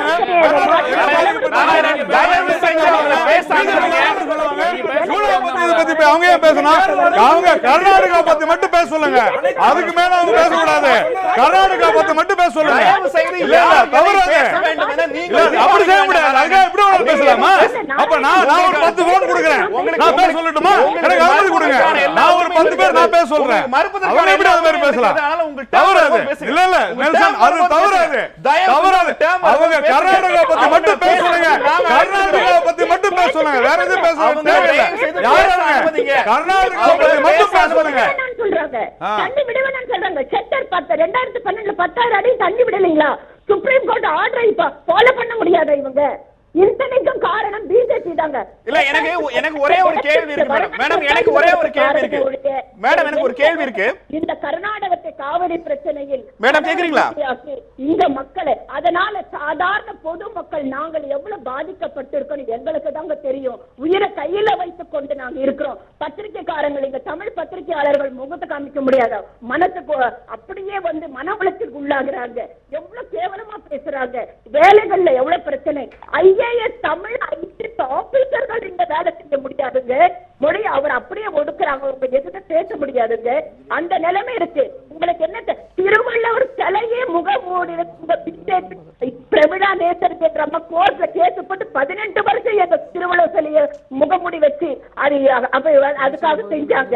இத்த தமிழர்களுக்கு அத்தனை பிரச்சனையும் கலவரம் பூமியில் இருந்த இன்றைக்கு காவிரி பிரச்சனை பிஜேபியால தான். அது எந்த மாற்றமும் கிடையாது. எனக்கு ஒரே ஒரு கேள்வி மட்டும் இருக்கு. இணைப்புல இருக்கீங்களா? ஒண்ணு இல்ல, இப்போ தமிழ்நாட்டிற்கு தரவுகளின் அடிப்படையில் உச்சநீதிமன்றம் முன்னாடி சில டாக்குமெண்ட்ஸ் எடுத்து வச்சிருக்காங்க. தமிழ்நாட்டுக்கு இவ்வளவு தேவை, கர்நாடகத்தில் இவ்வளவு இருக்கு, பாசன பயிர்களோட ஏக்கர் இவ்வளவுன்னு தங்கள்கிட்ட இருக்கிற தரவுகளின் அடிப்படையில் உச்சநீதிமன்றம் ஒரு தீர்ப்பை முன்வைக்கிறாங்க. இவங்களுக்கு இவ்வளவு டீம் தண்ணீர் திறந்து விடணும்னு. ஆனா ரியாலிட்டியில பெங்களூர்ல அவ்வளவு தண்ணி இல்லைன்னு சித்தராமையா சொல்றாரு, உச்சநீதிமன்றத்தில் எடுத்து வைக்கிறாரு. ஒரு பிரதான எதிர்கட்சியாக எங்கள் மாநில மக்களுக்கு தண்ணி இல்லைங்கிற ஒரு ஸ்டாண்டை தானே பிஜேபி எடுக்க முடியும். அதை எப்படி திட்டமிட்டு செய்யற ஒண்ணு நீங்க சொல்றீங்க? அதை எடுக்கிறது பாருங்க, சப்போர்ட் பண்றது வேற. ஆனால் அதை இப்போ சிஎம் அவருக்கு என்ன இப்ப சித்தராமையா சொன்னாரு முடியல. அந்த சுப்ரீம் கோர்ட் ஆர்டர் படி, ஏன்னா சுப்ரீம் கோர்ட் ஆர்டர் சரியான ஆர்டர் நாங்க சொல்ல முடியும். ஏன்னா அதான் ஃபைனல் ஆர்டர். அதை தாண்டி போக முடியாது. அதனால he has to obey. இதை செட்டர் சிஎம் இருக்கும் பொழுது கூட செய்தாருங்கள். 10,000 கியூசெக் தண்ணி யார் சிஎம் இருந்தாலும் செய்தாகணும். அப்படி இருக்கும் பொழுது சித்தராமையா எப்படி நீங்க விட்டுங்க? நம்ம எடியூரப்பா எவ்வளவு சண்டை போடுறாரு, எவ்வளவு அறிக்கை விட்டு ஊர்வலம் நடத்தினாங்க. அன்னைக்கு பந்த், அன்னைக்கு போன 9ஆம் தேதி பந்த் அன்னைக்கு பிஜேபி காரங்க ஜேடிஎஸ் இன்னொன்று ஆசிரியர் அவர்களை சொல்றேன். ஒரு பக்கம் தேவேகவுடா அவங்க நான் தான் தண்ணியை விட சொன்னேன் சித்தராமையாக்கு, ஏன்னா சுப்ரீம் கோர்ட் ஆர்டர் நம்ம ஃபாலோ பண்ணணும், இல்லை என்றால் கோர்ட் நமக்கு பிரச்சனையாகும். இன்னொரு பக்கம் அவர்கள் மகன் HD குமாரசாமி அனைத்து கட்சி கூட்டத்திலையும் வெளிநடப்பு செய்கிற தண்ணி கொடுக்க கூடாது. அவர் இன்னொரு வார்த்தையும் சொல்றார், பெங்களூரில் 75% நான் கன்னடிகாஸ் இருக்கிறது, இவங்களுக்கு எல்லாம் எதுக்கு காவிரி தண்ணி குடிக்கணும்னு கேட்கிறாரு. யாரு? முன்னாள் முதல்வர் HD ரேவண்ணா, அவங்க வைஃப் எல்லாருமே போறாங்க. இதுல எப்படிங்க உண்மையா இவர்கள் காவிரிக்காக இருந்தார்கள் சொல்ல முடியும்? சொல்லுங்க பார்க்கலாம். ஒரு பக்கம் தண்ணி இல்லைன்றாங்க, இன்னொரு பக்கம் தண்ணி திறந்து விடுறாங்க. அந்த சிஎம் மாத்திரம் எப்படி வேலை? இப்போ அங்க பாருங்க, இங்க சித்தராமையா, அங்க ஜெயலலிதா. இதே ஜெயலலிதா அங்க உண்மையிலே ஜெயலலிதா செய்திருக்க வேண்டிய நடவடிக்கைகளுக்கு லெட்டர் எழுதணும், எல்லாமே செய்யணும், எந்த வேலையும் செய்யாம எதையும் கேட்காம. ஆனால் இங்க ஒன்று நான் பதிவு செய்கிறேன், இதே கலைஞர் சிஎம்மா இருந்திருந்தால் இன்னைக்கு தமிழ் அமைப்புகள் எல்லாம் எவ்வளவு அவரை கரித்து கொட்டி இருப்பாங்க தெரியுங்களா, வறுத்து எடுத்து இருப்பாங்க. ஆனா ஜெயலலிதா எதிர்த்து எதனா பேசுறாங்களா பாருங்க. அனைத்து கட்சி கூட்டத்துக்கூட்டல இங்க தமிழர் பையன் அடிக்கப்பட்டப்போ அவர்கள் ஒரு கடிதம், இன்னைக்கு சித்தராமையா ஐசி சிஎஸ் எல்லாருமே பேசுறாங்க. ஒன்று தெரிஞ்சுட்டாங்க, இங்க கன்னட மக்கள் அடிக்கவில்லை, இங்க வியாபார நோக்கத்துல மதுரை இட்லி அடிப்பட்டது, அடையார் ஆனந்தபவன் உடைக்கப்பட்டது. அது பக்கத்துல இருக்கிற காம்படிஷன் ஹோட்டல்காரங்க இருக்காங்க, பெங்களூர் உடுப்பி ஹோட்டல்காரங்க, அவங்களுடைய கை இருக்கணும்னு சொல்றாங்க. மதுரை இட்லி தொம்பலூர்ல துவம்சமாக்குனாங்க. அது பக்கத்துல ஒரு மங்களூர்கார ஹோட்டல ஏற்கனவே தொடக்கும் பொழுது அடிச்சாங்க. மறுபடியும் இந்த மாதிரி கன்னட மக்கள் இல்லைங்க, அரசியல் கட்சிகள் குளிர் காய்ந்து கொண்டிருக்கிறார்கள். இந்த சாதாரண இந்த மக்களுக்காக நாம் இருந்த, நமக்காக உயிரை கொடுக்கிற மக்களுக்காக இந்த கர்நாடக மக்கள், நாங்க இங்க வாழறோம், இங்க வேலை செய்யறோம், இங்க பிழைக்கிறோன்றதுக்கெல்லாம் அந்த பேச்சு பேசுறீங்க. இதுதான் உண்மை நடந்தது. இங்கதான் கன்னட நடிகனுங்க கூட கன்னடத்தை தமிழ்காரதாக இங்க எல்லாமே ஏத்துக்கிறாங்க. ஆனால் இதில் அந்த இதை ஒற்றுமையை இருக்க முடியாம செய்தது. ஆனா இன்னைக்கு வந்து இன்றைய நிலைக்கு இவ்வளவு காரணம் 4:30 மணிக்கு ஒரு 200 பேர் போயிட்டு பஸ் நொறுக்குறாங்கன்னா வாட் இஸ் தி போலீஸ்காரங்க ஆக்ஷன் எடுத்தா அதுக்கு ஒரு சட்டம். இப்ப அந்த சிஎம் என்ன வேலை ஒண்ணு இல்ல, இங்க சித்தராமையா தனிப்பட்ட முறையில பிஜேபிக்கு ஆகாது. அவர் மேல பங்காளியும் இருக்காங்க, பகையாளியும் இருக்காங்க.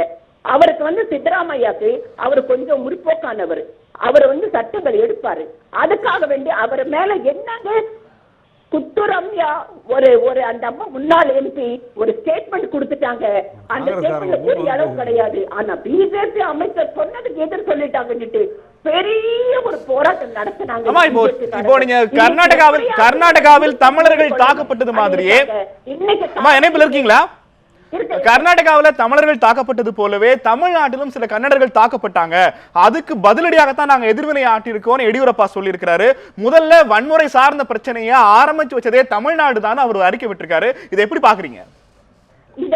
இது வந்து அவர் எவ்வளவு அப்பட்டமான அவருடைய ஸ்டேட்மெண்ட் 7ஆம் தேதி பாருங்க, 8ஆம் தேதி பாருங்க, 9ஆம் தேதி பாருங்க, 10 பாருங்க, நேற்று வரைக்கும் பாருங்க. கர்நாடக ரட்சண வேதிக்காரங்க பாருங்க, அந்த பையனை வாட்ஸ்அப்ல எல்லாமே பரவனால அந்த பேஸ்புக்ல அடிச்சதுனால 3 நாளை காமிச்சாங்க இந்த அரசாங்கம் எந்த ஆக்ஷன் எடுக்கல என்று. ஆனால் இவர்கள் எப்படி இந்த தமிழ் பையனை அடித்தது எவ்வளவு தவறோ அவ்வளவு தவறு தமிழகத்துல செய்தது கூட அதை ஏற்றுக்கொள்ள முடியாது. அவர்கள் என்ன செஞ்சிருக்கணும்? அங்கிருந்து கொண்டு ஜெயலலிதாக்கு நெருக்கடி கொடுத்திருக்கணும். இந்த சிஎம் கிட்ட கடிதம் எழுதி அந்த மக்களை அரசு செய்யணும்னு போராட்டம் நடத்திருக்கணும். அந்த பொருட்களை சேதம் செய்வதில்லை. இங்க எப்படி இப்ப நாம பாதிக்கப்படுறோம், நமக்கு வலி இருக்கோ, அங்க ஏன் அவர்கள் என்ன செய்தார்கள்? அங்க இருக்க கன்னடர்கள் காவிரி தண்ணி வேணும் வேணான்னு சொன்னாங்களா? இங்க இருக்க தமிழர்கள் கொடுக்க கூடாது கொடுக்கணும்னு சொன்னாங்களா? ரெண்டுமே கிடையாதுங்க. இவர்கள் குளிர் காய்வதற்காக அவர்கள் அங்க அந்த மக்களை அடிச்சதும் தவறு. இங்க அதை ஏன்னா இங்க ஆல்ரெடி இருப்புத்த நெருப்பா இருந்ததுங்க. அது அப்படி நேற்று கேஆர்வி கர்நாடக ரட்சண வேதிக்க நாராயணகவுடா ஓப்பனாக டிக்ளேர் பண்ணியிருந்தான். 1991 கலவரங்கள் மறுபடியும் தலை தூக்கும். 3 மாசம் நாங்க கன்னட சேனல் கிடையாது, கன்னட சினிமாக்கள் கிடையாது, பேப்பருங்க விற்க விட மாட்டோம், எதையுமே செய்ய மாட்டோம். அதே உங்கள் இந்த நிகழ்ச்சிக்கு வந்து உங்கள் தகவல்களை கொடுத்தமைக்கு நன்றி. ரொம்ப பாதுகாப்பாக இருங்க. மேற்கொண்டு உங்களுக்கு ஏதேனும் உதவி தேவைப்பட்டா எங்களை தொடர்பு கொள்ளுங்க. நிகழ்ச்சியில் கலந்து கொண்டு உங்கள் கருத்துக்களை தெரிவித்தமைக்கு நன்றி. கலவரத்தால் பாதிக்கப்பட்ட பெயர் சொல்ல விரும்பாத ஒரு பெண்மணியினுடைய பேச்சு இந்த கடந்த 10 நிமிடமாக ஒளிபரப்பாக இருக்கிறது. அவர் வைத்திருக்கிற குற்றச்சாட்டுகளுக்கு அரங்கம் என்ன பதில் சொல்ல போகிறது பொறுத்திருந்து பார்க்கலாம். கேள்வி நேரம் ஒரு சிறிய இடைவேளைக்கு பிறகு.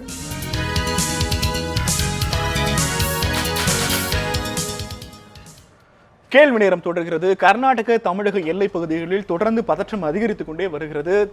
இந்தியாவிற்குள்ளேயே தமிழர்கள் மீண்டும் அகதிகளாக கர்நாடகாவினுடைய ஒசூரிலிருந்து கூட்டமாக திரும்பி வருகிற காட்சிகளை பார்க்கிற போதும் கர்நாடகாவிலிருந்து ஒசூரை வந்து சேர்றதுக்கான பஸ்ஸை பிடிக்கிறதுக்கே 3 கிலோமீட்டர் நடந்து வர வேண்டிய சூழ்நிலை உருவாகி இருக்கிறது. 2 மாநில எல்லைகளிலுமே அந்த கன்சர்ன் மாநிலத்தினுடைய பதிவெண் கொண்ட வாகனங்களை உள்ள அனுமதிக்கிறது இல்லைங்கிற ஒரு முடிவும் தமிழக காவல்துறை எடுத்திருக்கிறாங்க. சற்று முன் வந்திருக்கிற செய்தி, தமிழக முதலமைச்சர் ஜெயலலிதா கர்நாடக முதல்வர் சித்தராமையாவிற்கு கடிதம் ஒன்று எழுதியிருக்கிறார். அங்க இருக்கிற தமிழர்கள் மற்றும் தமிழர் உடைமைகளுக்கு முழுமையான பாதுகாப்பு கொடுக்க வேண்டும். தற்போது நடைபெற்று வருகிற அசம்பாவிதங்கள் மிகப்பெரிய வருத்தத்தை நமக்கு அளித்திருப்பதாகவும் தெரிவித்திருக்கிறார்.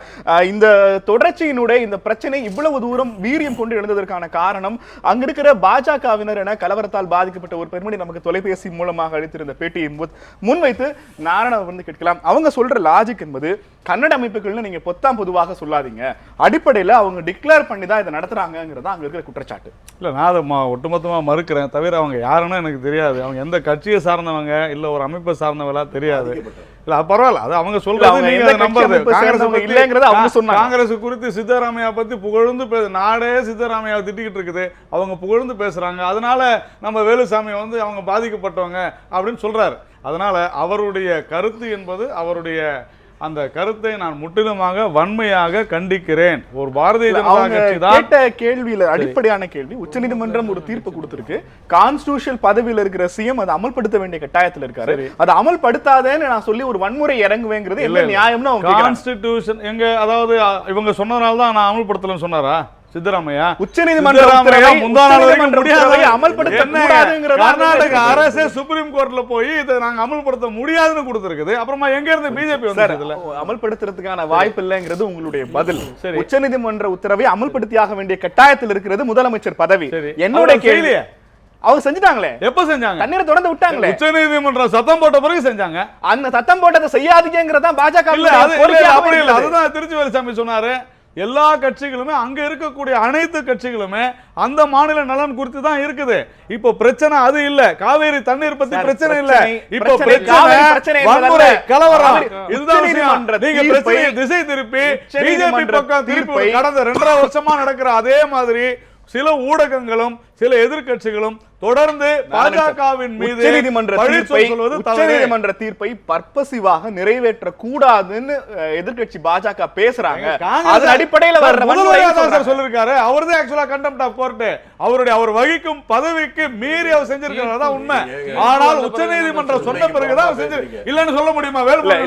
இல்ல, நான் சீரியஸா சொல்றேன். நான் எவ்வளவு ஸ்டேட்மெண்ட் கொடுக்கட்டுமா? காங்கிரஸ் கட்சியில சொன்ன நான் என்ன கேட்கிறேன், ஒரு முதல்வராக என்ன ஒரு முதலமைச்சராக உச்சநீதிமன்ற தீர்ப்பை நான் அமல்படுத்த மாட்டேன்னு சொல்லிருக்கேன். அப்படிதானே அம்மா சொல்றாங்க. ஷெட்டார் சொன்னாரு, உச்சநீதிமன்ற தீர்ப்பை தலைவணங்கி ஏற்கிறேன், நான் இதை உடனடியாக அமல்படுத்துவேன்னு சொன்னாரு. உண்டா இல்லையா? என்னுடைய டிபேட் பண்ணாதீங்க. ரொம்ப எளிமையான கேள்வி. உச்சநீதிமன்ற தீர்ப்பை அமல்படுத்தணும்னு பாஜக சொல்லுது, அமல்படுத்த கூடாதுன்னு இல்லங்க. இந்த கேள்வி காங்கிரஸ் என்ன சொல்லுது, அதிமுக என்னுடைய கேள்வி, என்னுடைய பிஜேபி பேசுறீங்க தவறா? அதாவது உங்களுடைய நோக்கம் என்ன? இல்ல இல்ல, உங்க நோக்கம் என்ன? நாராயணன் அந்த கேள்வி நான் காங்கிரஸ் கேக்குறேன். அவன் அந்த கேள்வி காங்கிரஸ் கேக்குறேன். உங்க பதில் சொல்லுங்க. பிஜேபி இல்ல சார், கர்நாடகத்துல இருக்கக்கூடிய அத்தனை பேருமே காவிரி தண்ணீரை திறந்து விட கூடாதுன்னு சொல்றாங்க. அதுல என்ன பிஜேபி திறந்து விட கூடாதுன்னு சொல்றாங்க. எல்லாரும் பிஜேபி அதான் சொல்லுது. நீங்க காங்கிரஸ் என்ன சொல்லுது? புகழேந்தி என்ன சொல்றாரு? அதிமுகவுடைய மாநில செயலாளர் புகழேந்தி என்ன சொல்லிருக்காரு? விடுதலை சிறுத்தைகள் என்ன சொல்லிருக்குது? இது மாதிரி தவறு நீங்க சிங்கிள் அவுட் பண்ண கூடாது. நீங்க பிராபலம் அது இல்ல. இல்ல பிராபலம் அது இல்ல. பிராபலம் அது இல்ல. இப்போ பிரச்சனை என்ன அப்படின்னா, அங்க நடக்கக்கூடிய வன்முறை.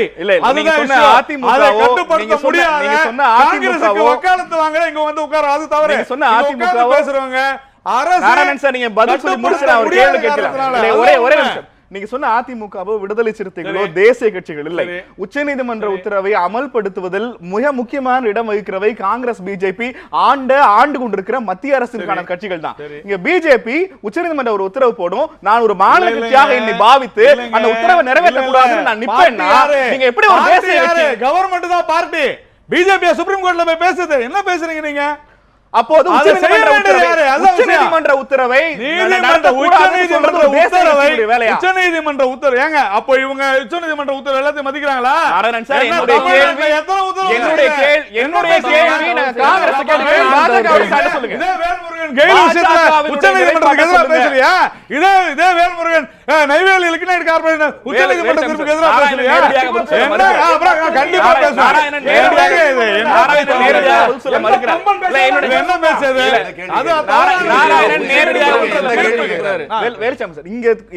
உச்சநீதிமன்றமே உத்தரவிட்டாலும் இந்த மாநிலத்தை சார்ந்தவனாக அந்த தீர்ப்பை ஏற்க முடியாதுன்னு தான் பாஜக பேசுன்னு சொல்றாரு அவர். காங்கிரஸ் இப்படி பார்க்கிறது. காங்கிரஸ் அரசு மிக தெளிவாக முடிவெடுத்தது. தங்களுடைய கேட்கிற போது அந்த உச்சநீதிமன்றத்தில் தங்களுடைய கோரிக்கையை வைத்தது. ஒரு தீர்ப்பு சொன்ன அடுத்த நிமிடமே அவர்கள் சொன்ன தண்ணீரை திறந்து விட்டு விட்டது. அதான் நான் முதல்ல ஒரு கண்டேன் சீதையை போல சொன்னேன். அங்கே கலவரம் செய்கிறவர்கள் சித்தராமையாவுடைய படத்தை தான் அதிகமாக கொளுத்துகிறார்கள். அப்படி கொளுத்துகிறவர்கள் காங்கிரஸ்காரர்களாக இருக்க முடியாது. யார் என்பதை உங்களுடைய முடிவுக்கே விட்டு விடுகிறேன். சட்டத்தை காங்கிரஸ் ஆட்சி மதிக்கிறது, சித்தராமையா மதிக்கிறார், காங்கிரஸ் தலைமை ஒத்துக்கொள்கிறது. ஆனால் அந்த சட்டத்தை மதிக்காதவர்கள் கடந்த காலத்திலும் இப்போதும் யார் என்பது எல்லோருக்கும் தெரிந்த விஷயம். நீங்க சொல்றதுல இருக்கிற எல்லா விஷயங்களும் எனக்கு புரிகிறது. ஆனால் ஒரு ஆட்சி அதிகாரமும் அந்த அமைப்பை முழுமையா கையகப்படுத்துகிற ஆற்றிலும் ஒரு மாநில அரசுக்கு இருக்கிற போது உங்களை மீறி எதிர்க்கட்சிகளால் திறம்பட செயல்பட முடியுமானால் யாரங்க ஆளுங்கட்சியும் ஒரு கேள்வி வருது இல்ல? நீங்க அந்த இடத்துல ஒரு தப்பு பண்றீங்க. இதுக்கு வெளியில எல்லாம் உதாரணம் சொன்னா நீங்க ஒத்துக்க மாட்டீங்க. இதே தமிழ்நாட்டில் ஒரு காலகட்டத்தில் போராட்டம் நடத்துற போது திருப்பூர் பக்கத்தில் இருக்க ஊத்துக்குழிங்கிற ஊரில் ஒரு போலீஸ் இன்ஸ்பெக்டர், அவர் பேர் ராமசாமின்னு பேர், அவரை நடு ரோட்டில் பெட்ரோல் ஊற்றி கொளுத்துனாங்க. அவர் ஐயோ ஐயோன்னு செத்துட்டு இருக்கிற போது சுற்றி இருக்கிறவங்க தமிழ் வாழ்க அப்படின்னு சொன்னாங்க. அந்த ராமசாமிக்கு ஒரே ஒரு பெண் குழந்தை தான். அந்த பெண் குழந்தைக்கு பேர் தமிழ்ச்செல்வின்னு பேர். தமிழ்ச்செல்வின்னு பேர் வச்சவனை தமிழுக்கு எதிரியை போல கொளுத்தினார்கள். அதை ஆட்சி பார்த்து கொண்டிருந்தது என்பதில்லை, மக்கள் மனதில் ஒரு உணர்ச்சியை தூண்டி விடுகிற போது அந்த உணர்ச்சி பிரவாகம் எடுத்து அறிவை கொஞ்சம் பின்னுக்கு தள்ளி உணர்ச்சியை மட்டும் முன்னுக்கு தள்ளுகிற போது இப்படிப்பட்ட விபரீதங்கள் நடப்பது இயற்கை. அதே போல சமீபத்தில் நடந்த உதாரணம் இல்ல நீங்க சொன்ன 2 ஸ்டேட்மெண்ட்ல முதல்ல இருந்தே மாறுபடுறீங்க. ஒண்ணு, காவிரியில் இருக்கிற கர்நாடகாவில் இருக்கிற பெரும்பாலான மக்கள் வன்முறைகளில் ஈடுபடுவதில்லை ஒண்ணு. ரெண்டாவது, குறிப்பிட்ட சிலர் வேண்டுமென்றே பிரச்சனையில் ஈடுபடுகிறார்கள், இது 2வது ஸ்டேட்மெண்ட். இப்ப நீங்க சொன்ன மாதிரி உணர்ச்சி வசப்பட்டு பண்றவங்க மக்களா, திட்டமிட்டு பண்ற வன்முறை கும்பலா? அதுதாங்க நான் என்னன்னா, இது நெய்யினால் சுடப்பட்டவை அப்படின்னா முடிஞ்சு போச்சு. அல்லங்கிற வார்த்தையும் கேட்டாதான் அது முழுமையா என்னன்னு புரியும்.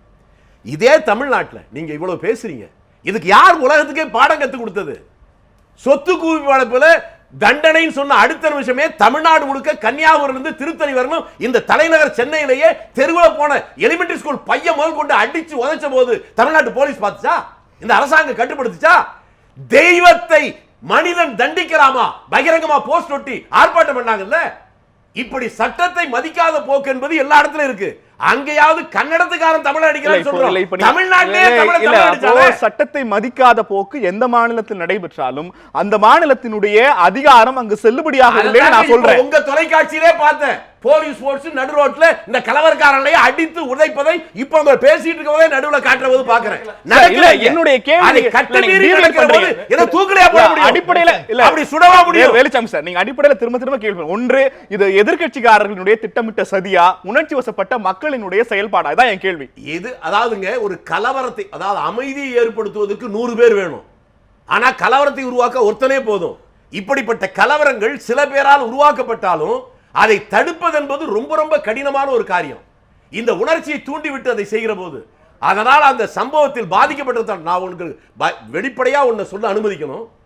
SM கிருஷ்ணா கர்நாடகத்தில் முதலமைச்சராக இருந்தபோது தமிழ்நாட்டை சேர்ந்த 2 பத்திரிகையாளர்கள் மிக மோசமாக அங்கே கைது செய்யப்பட்டு தலைகளாக அடித்து உதைத்த போது அதற்காக நான் அவரிடத்திலே போனேன் போய் பேசுவதற்கு.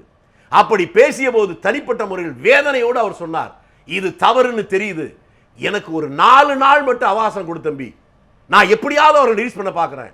உடனடியா நான் செஞ்சேன்னா இங்க இருக்கிற எல்லாரும் அதிகாரிகள் உட்பட போலீஸ்காரன் உட்பட என்ன கன்னட விரோதிகள் சொல்லுவான். இது யதார்த்தம். சில நேரத்தில் நாம் விரும்புவதை கூட செய்ய முடியாத ஒரு சூழ்நிலை அதிகாரத்தில் இருப்பவனுக்கே வர்றதுக்கு ஒரு உதாரணத்தை சொல்றேன். அவர் சொன்னதை போலவே 4 நாள் அவர் ரிலீஸ் பண்ணி விட்டாரு. நீங்க சொன்ன வார்த்தைகள் எல்லாருக்கும் பொருந்தும் இல்லையா? எல்லாருக்கும் பொருந்தும். ஆனா இங்க என்ன? எல்லாருக்கும் வேற, இங்க நடந்தது வேற. தமிழ்நாட்டு மக்களை தமிழர்களே அடித்தார்கள். தொடர்ந்து பேசலாம் வெளிச்சம் சார். இங்க அடிப்படையிலான கேள்வி, ஒரு கான்ஸ்டிடியூஷனல் பாடி தண்ணீரை திறந்து விட சொல்லி சொன்ன பிறகு தண்ணீரை திறந்து விட்டுட்டாங்க. அங்க அந்த மாநிலத்தில் நடக்கிறதுங்கிறது திறந்து விடக்கூடாதுங்கிறது அந்த மாநிலத்தினுடைய நலன் சார்ந்த உணர்வு. நீங்க இங்க இருந்து செய்யறதுங்கிறதுக்கு என்ன பேர் வச்சிருக்கீங்க? இல்லைங்க, நீங்க ஒரு தமிழ் நமக்கு தேவை தண்ணியை திறந்து விட்டாங்க. தண்ணிக்கு உச்சநீதிமன்றம் திறந்து விட சொன்னாங்க. திறந்து நம்ம கேட்ட தண்ணி 40 TMC கேட்டோம், குறைந்தபட்சம் அதை கொடுத்துருக்காங்களா? 40 TMC எங்களுக்கு வேணும், இந்த தண்ணீரை கூடுதலாக எங்களுக்கு திறந்து விடணும் அப்படின்னு தான் எங்களுடைய கோரிக்கை. அதுக்காக தான் விவசாயிகள் கடலில் படுத்துட்டு போகிறான், உடலில் மறைச்சிட்டு போகிறான், பட்டினி கடந்து போகிறான், தூக்கு கயிறு போராட்டம் பண்ணுறான். அப்படி தான் நாங்கள் போராட்டம் இருக்கிறோம். 1 வார காலமாக 200 வண்டிகள் அங்கே எரிக்கப்பட்டிருக்குது, 10 பேர் வெட்டப்பட்டிருக்கான், 150 லாரி மட்டும் கொளுத்தப்பட்டிருக்கு. இவ்வளவு அநியாயம் நடந்த போது எந்த ஒரு எதிர்வினையும் தமிழ்நாட்டில் கிடையாதுங்க.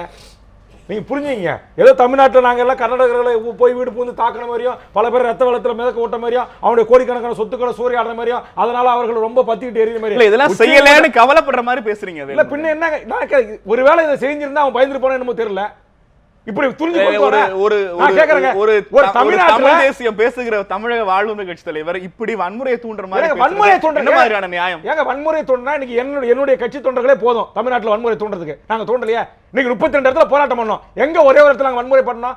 இன்னைக்கு 32 இடத்துல காவல்துறை கைது பண்ணி கர்நாடக பேருந்துகளை அடிக்கிற காட்சிகள்ல பெரும்பாலும் தமிழக வாழ்வுரிமை கட்சி கூட தான் வச்சிருக்காங்க. கேளுங்க, ஏதாவது ஒரு இடத்துல பாருங்க. நீங்க சொல்றது ஒரே ஒரு இடம், திரும்ப அந்த காட்சிகளை போட சொல்ல கேளுங்க. ஒரே ஒரு இடம் ராமேஸ்வரம், மீதி தமிழ்நாட்டுல இல்ல சார்.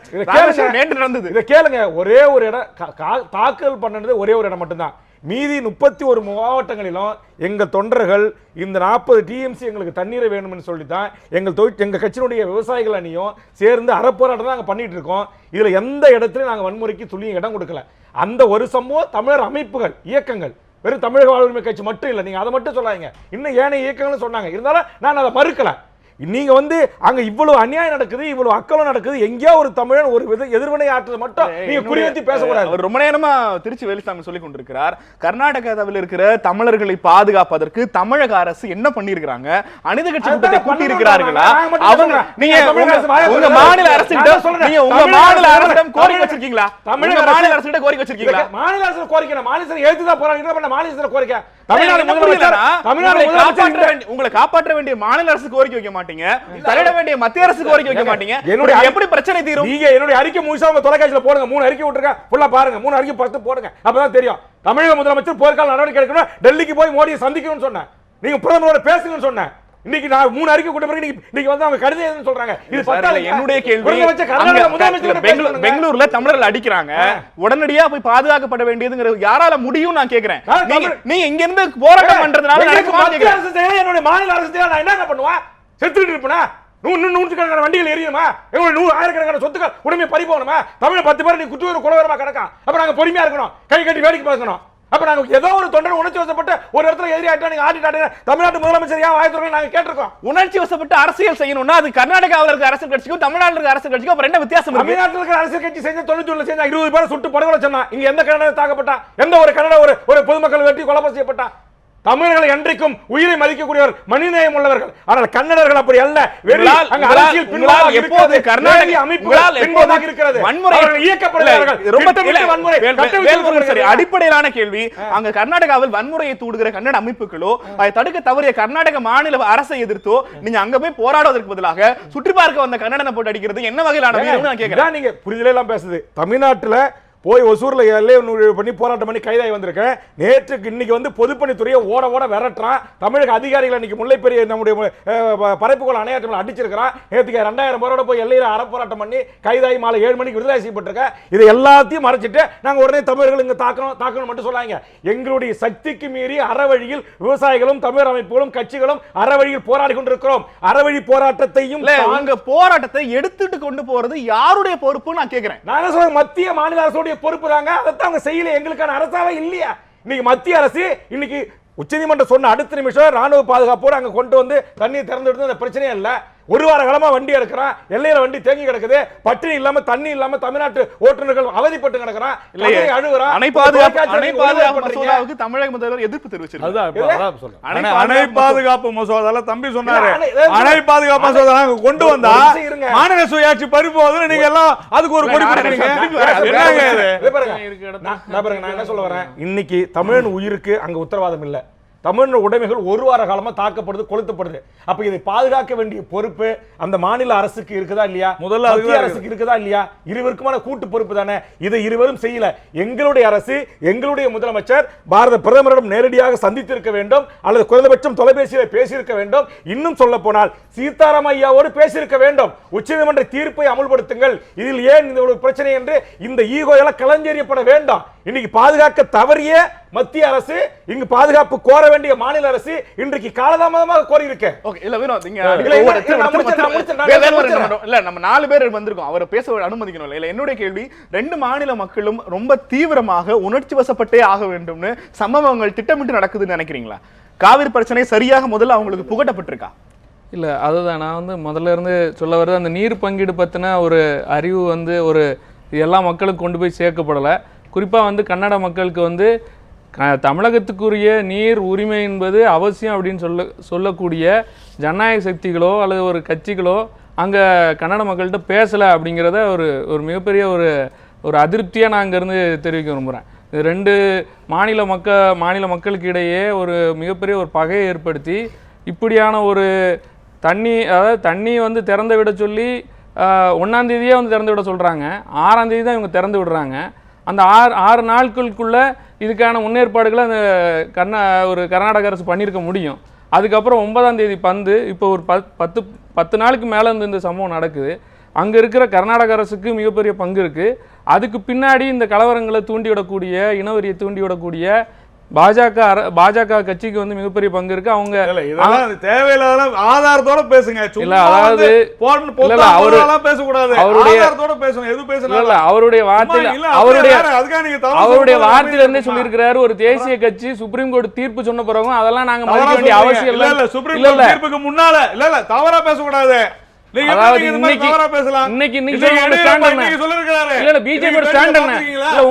சுப்ரீம் கோர்ட்டுடைய தீர்ப்பை உடனே அமல்படுத்தணும். எடியூரப்பா பேசிருக்காரு.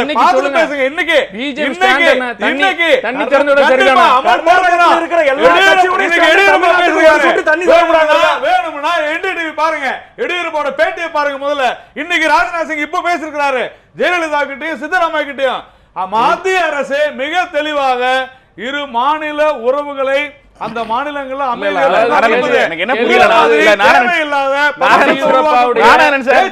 தேவகவுடா தன்னை திறந்து விடணும்ங்கறாரு, எடியூரப்பா தன்னை திறந்து விடணும்ங்கறாரு, சித்தராமையா தன்னை திறந்து விடணும். அப்ப யார் தான் போராட்டம் பண்ணிட்டு இருக்காங்க? இல்ல அது அவங்கள அடக்கணும். அதுக்கு மாநில அரசு தான் செய்யணும். அதுக்கு வேற மாநிலங்கள் வந்திருக்காங்களா? மாநில அரசு அடக்கணுங்க. அது அடக்கலையே. 40 வண்டி எரியுதுங்க. உண்மையிலே எரியுது. 40 வண்டி எரியுதா திட்டமிட்டு தான் பண்ண. அப்ப யாரு இந்நேரம் அவங்களை அடக்கிருக்கணுமா வேணாமா? மாநில அரசு தவறி விட்டது. அதான் உண்மை. இந்த பதிலை சொல்வதற்காகவே காத்திருக்கீங்களா? வேற எப்படி இல்ல நீங்க எப்படி பேசணும்னு சொல்லுங்க, நான் பேசுறேன்.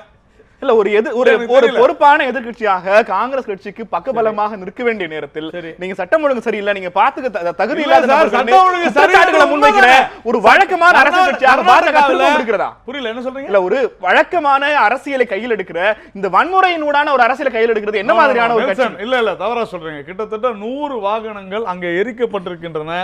வேல்முருகன் சொன்னது போல பலர் காயப்பட்டிருக்கிறார். நான் என்ன கேட்கிறேன், ஒண்ணு இருந்தா கூட தவறு தானே.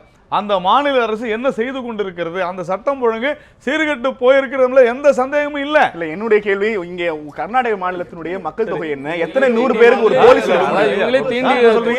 இல்ல சொல்லுங்க, என்ன சொல்றீங்க? கர்நாடக மாநிலத்தினுடைய மக்கள் தொகை என்ன? எத்தனை 100 பேருக்கு ஒரு போலீஸ் இருக்க முடியும்?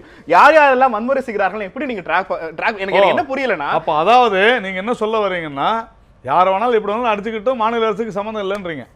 ஆனா மத்திய அரசு எப்படி வந்து பார்க்கணும்ன்றீங்க? ஒரு மாநில அரசு அதனுடைய இன்டெலிஜென்ஸ் எல்லாமே ஃபெயிலியர். அங்க இவ்வளவு ப்ராப்ளம் நடக்குது. இந்த அரசு இயந்திரம் யார்கிட்ட இருக்குது? மாநில அரசு கிட்ட தான இருக்குது. இயற்கை பேரிடர் வந்து பிஜேபி ஒரு வெள்ளம், ஒரு இயற்கை பேரிடர்கள்ல ஒரு அரசு இயந்திரத்துக்கு பக்கபலமாக எதிர்க்கட்சிகளும் மற்ற கட்சிகளும் போய் துணை நின்று நாங்களும் வந்து நிக்கிறாங்கல்ல. இந்த வன்முறையை தவிர்ப்பதற்கு தடுப்பதற்கு பாஜக சார்பாக என்ன செஞ்சாங்க? பாஜக தொடர்ந்து எடியூரப்பா ஆகட்டும், நம்மளுடைய செட்டார் ஆகட்டும், அத்தனை பேரும் தொடர் சதானந்த கவுடா இன்னைக்கு சொல்லிருக்காரு, அமைதி காக்க வேண்டும், அரசு உடனடியாக நடவடிக்கை எடுக்க வேண்டும். நீங்க இன்னைக்கு சதானந்த கவுடா அறிக்கை பாருங்க.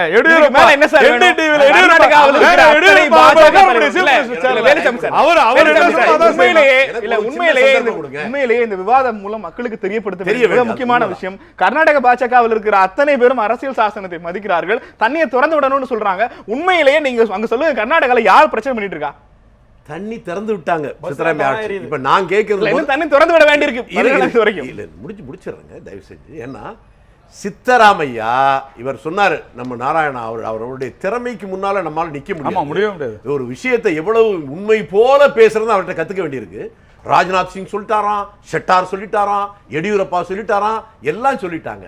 ஆனா கர்நாடக மாநிலத்துடைய முதலமைச்சர் சித்தராமையாவே நேரடியாகவே பிரதமரிடம், ஐயா நான் ஒரு மாநிலத்தினுடைய முதலமைச்சர், மற்ற மாநிலங்களோடு பக்கத்து மாநிலங்களோடு பிரச்சனை வந்து விட்டது, நாங்களே பேசினா தீராது, நீங்க எங்களை கூப்பிட்டு வச்சு பேசி அதை ஒரு செட்டில் பண்ணுங்கன்னு சொல்லும்போது நான் தலையிட மாட்டேன், மோடி தலையிட மாட்டேன்னு சொல்லிட்டாரு. தவறு இல்ல. தவறா சொல்றீங்க.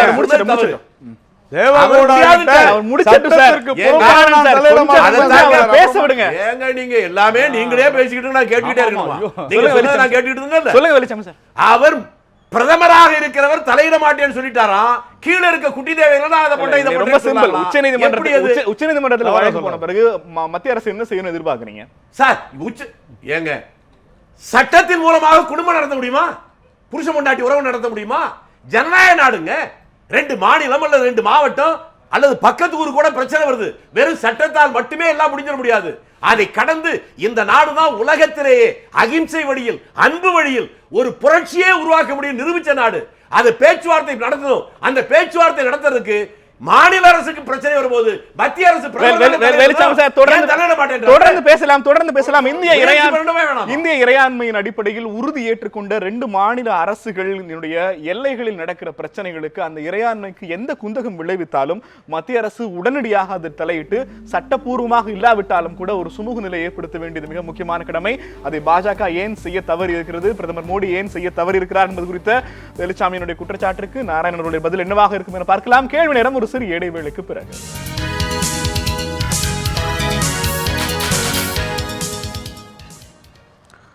கேள்வி நேரம் தொடர்கிறது. காவிரி பிரச்சனையில் உச்சநீதிமன்றம் கர்நாடகாவில் தனது சட்டம் ஒழுங்கு நிலவரத்தை உடனடியாக காக்க வேண்டும் என உத்தரவிட்ட பிறகு தொடர்ச்சியாக அங்கு வன்முறைகள் அதிகரித்துக் கொண்டே போகிறது.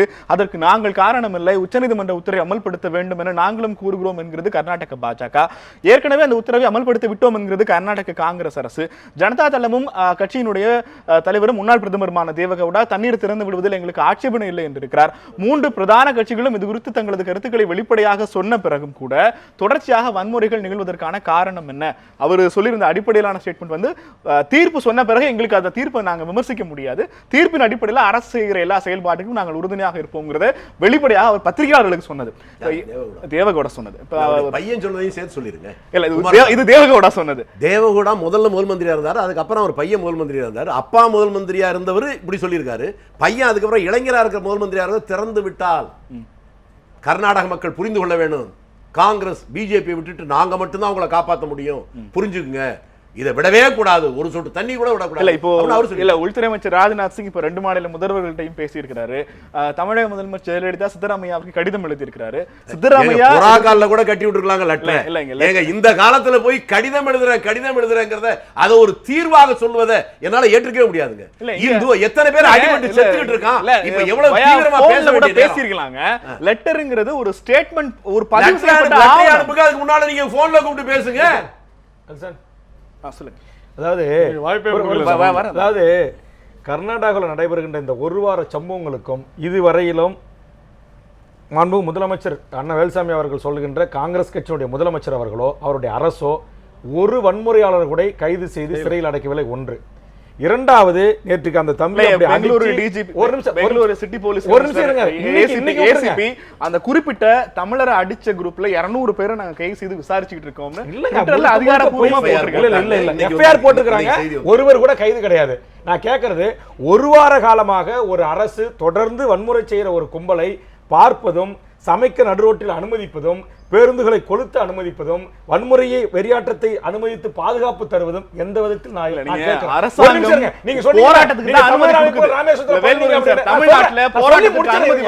வன்முறையாக வெடித்த சம்பவங்கள் நிறைய இருக்கு. ஒரு நிமிஷம் நான் சொல்லிடுறேங்க. அப்ப தமிழ்நாடு அரசாங்கம் என்ன செய்யுது? வீதிக்கு வர்றதுக்கு முன்னாடி எங்களை கைது பண்ணி கொண்டு போய் உள்ள போயிடுது. இப்போ நீங்க சொன்னீங்களா ராமேஸ்வரன் இன்னைக்கு அரெஸ்ட் பண்ணி ரிமாண்ட் பண்ணி கேஸ் போட்டு நான் பேல போட்டு உள்ள போயிட்டாங்க, தப்பு செஞ்சவங்க. அதே 1 வார காலமாக தொடர்ந்து தப்பு செய்கின்ற கர்நாடகத்தில் இருக்கிற காங்கிரஸோ பிஜேபியோ கன்னட அமைப்போ குமாரசாமியோ தேவகவுடாவோ இன்னும் இருக்கிற அரசியல் கட்சிகளோ பங்காரப்போ தொண்டர்களோ ஏன் காவல்துறையும் அங்க இருக்கிற உளவுத்துறையும் கைது செய்யவில்லை? ஏன் சிறைப்படுத்தவில்லை? பிஜேபி எங்க பண்ணுச்சு? பிஜேபி எது கைது பண்ணா? யார் செய்றாங்க? யார் செய்றாங்க? பிஜேபி செய்யல. எங்க செஞ்சது? எங்க செஞ்சது? இல்ல இல்ல கிடையாது கிடையாது. கன்னட ரக்ஷா இல்ல இல்ல அதெல்லாம் சொல்லாதீங்க. பிஜேபி கட்சிக்காரங்க வன்முறை செய்றாங்க எப்படி சொல்லுவீங்க நீங்க? நீங்க உங்க கட்சி வன்முறை செய்யுதுன்னு சொல்லுவீங்க. பிஜேபி செய்யல. சொல்றீங்க. பிஜேபி கட்சி மட்டும் இல்ல. பிஜேபி செய்யலங்க. பிஜேபி செய்யல. வன்முறையை ஆதரிக்கிறது, வன்முறை செய்கிறது. இருக்கிற அரசு இயந்திரம் ஒரு துளி நடவடிக்கை இல்ல. இந்த ஷோவுக்கு நான் நிகழ்ச்சி தொகுப்பாளர்ங்கிற முறையில் என்னை பேச அனுமதிங்க. அதுக்கு பிறகு மற்றவர்கள் பேச அனுமதிங்க. வன்முறை ஆதாரம் இருக்கிறது. ஆதாரத்தோட பேசுங்க. நாராயணன் சார், ஒரு மாநில அரசு இவ்வளவு பெரிய பிரச்சனை நடக்குது.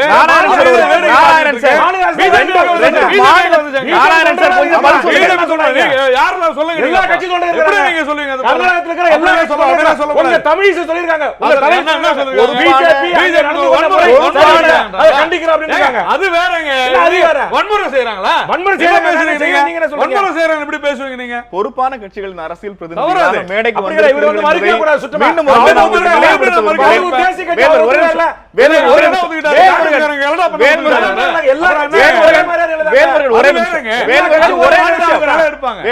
ஒரே நிமிஷம் நாராயணன் சார், இங்க மத்திய உள்துறை அமைச்சகம் என்கிற ஒரு அமைச்சகம் ஒவ்வொரு மாநிலத்தையும் ஆட்சி செய்வதற்கு அந்தந்த மாநில முதல்வர்கள் இருந்தாலும் கூட என்னவெல்லாம் நடக்கிறது என்பதை கண்காணிப்பதற்காகவே உள்துறை அமைச்சகம் என்று ஒன்று இருக்கிறது. 144 தடை உத்தரவு போடப்பட்டிருக்கிறது. 2 மாநில எல்லைகளும் சீல் வைக்கப்பட்டிருக்கிறது. இவ்வளவு பதற்றம் நடந்த பிறகு உள்துறை அமைச்சர் 2 மாநில எல்லைகளுக்கும் வந்து பார்வையிட்டிருக்கலாம். 2 மாநில முதலமைச்சர்களை கூட்டு ஒரு மீட்டிங் போட்டிருக்கலாம். காவிரி தண்ணீரை திறந்து விடுறதா உச்சநீதிமன்ற தீர்ப்பு சம்பந்தமானதை தவிர 2 மாநில சட்டம் ஒழுங்கு சீர்கெடுறதுங்கிறது உச்சநீதிமன்ற வரையறைக்குள்ள வராது. அப்படி பார்க்கிற போது மத்திய அரசு தான் செய்ய வேண்டிய குறைந்தபட்சமாக பெரியண்ணன் வேலையாவது செய்ததா என்பதுதான் கண்டிப்பா செஞ்சிருக்குன்னு தான் நான் சொல்றேன். தமிழகத்துல எனக்கு தெரிந்து மிகப்பெரிய கலவரம் ஒன்றும் நடந்த மாதிரி எனக்கு தெரியல.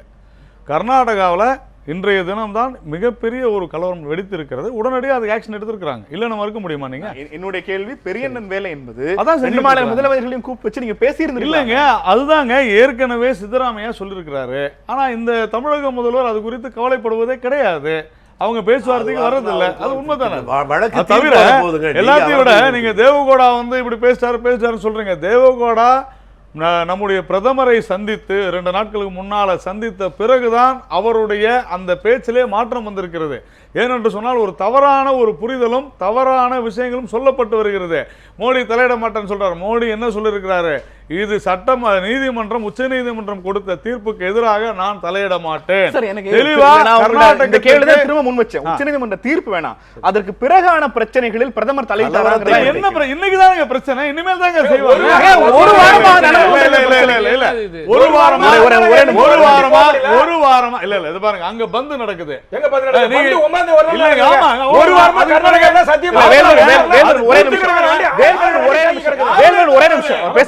அவரை பேச மாநில அரசு செய்யணும்.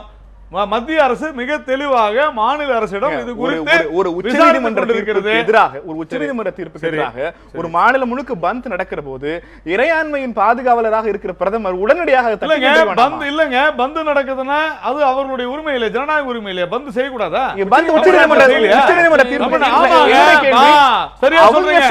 தமிழ்நாட்டுல செய்யலையா? உச்சநீதிமன்ற விவசாயிகளுக்கு பந்து நடத்தலாம் தப்புன்னு சொல்றீங்களா? உச்சநீதிமன்ற தீர்ப்புக்கு எதிரான ஒரு பந்தை பிரதமர் பார்வையிட்டாரா? அது குறித்து பேசினாரா? அழைத்தது யாரு? பந்து அழைத்தது யாரு? எவ்வளவுதான் விஷயம். கட்சிகள் அழைக்குதுங்க, அவங்களுக்கு அதுக்கு உரிமை இருக்குதுங்க. அவங்க செய்யறாங்க, அவ்வளவுதான். அவங்க செய்யறாங்க.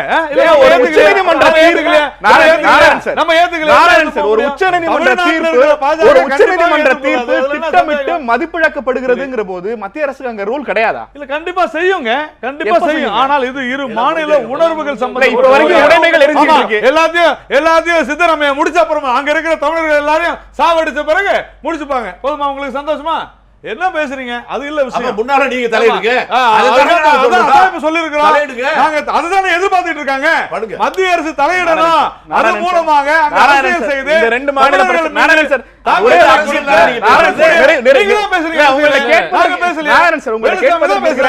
இந்த பிரச்சனையை உங்களுக்கு கேட்பதற்கு மிக முக்கியமான நிறைவு கேள்வி. இந்த காவிரி தமிழக எல்லை பிரச்சனைகளும் தொடர்ச்சியாக இந்த எல்லையில் நடைபெற்றுக் கொண்டிருக்கிற வன்முறையிலும் பாஜக மத்திய அரசு போதுமான எல்லா விஷயங்களையும் செய்து விட்டதாக கருதுகிறீர்களா?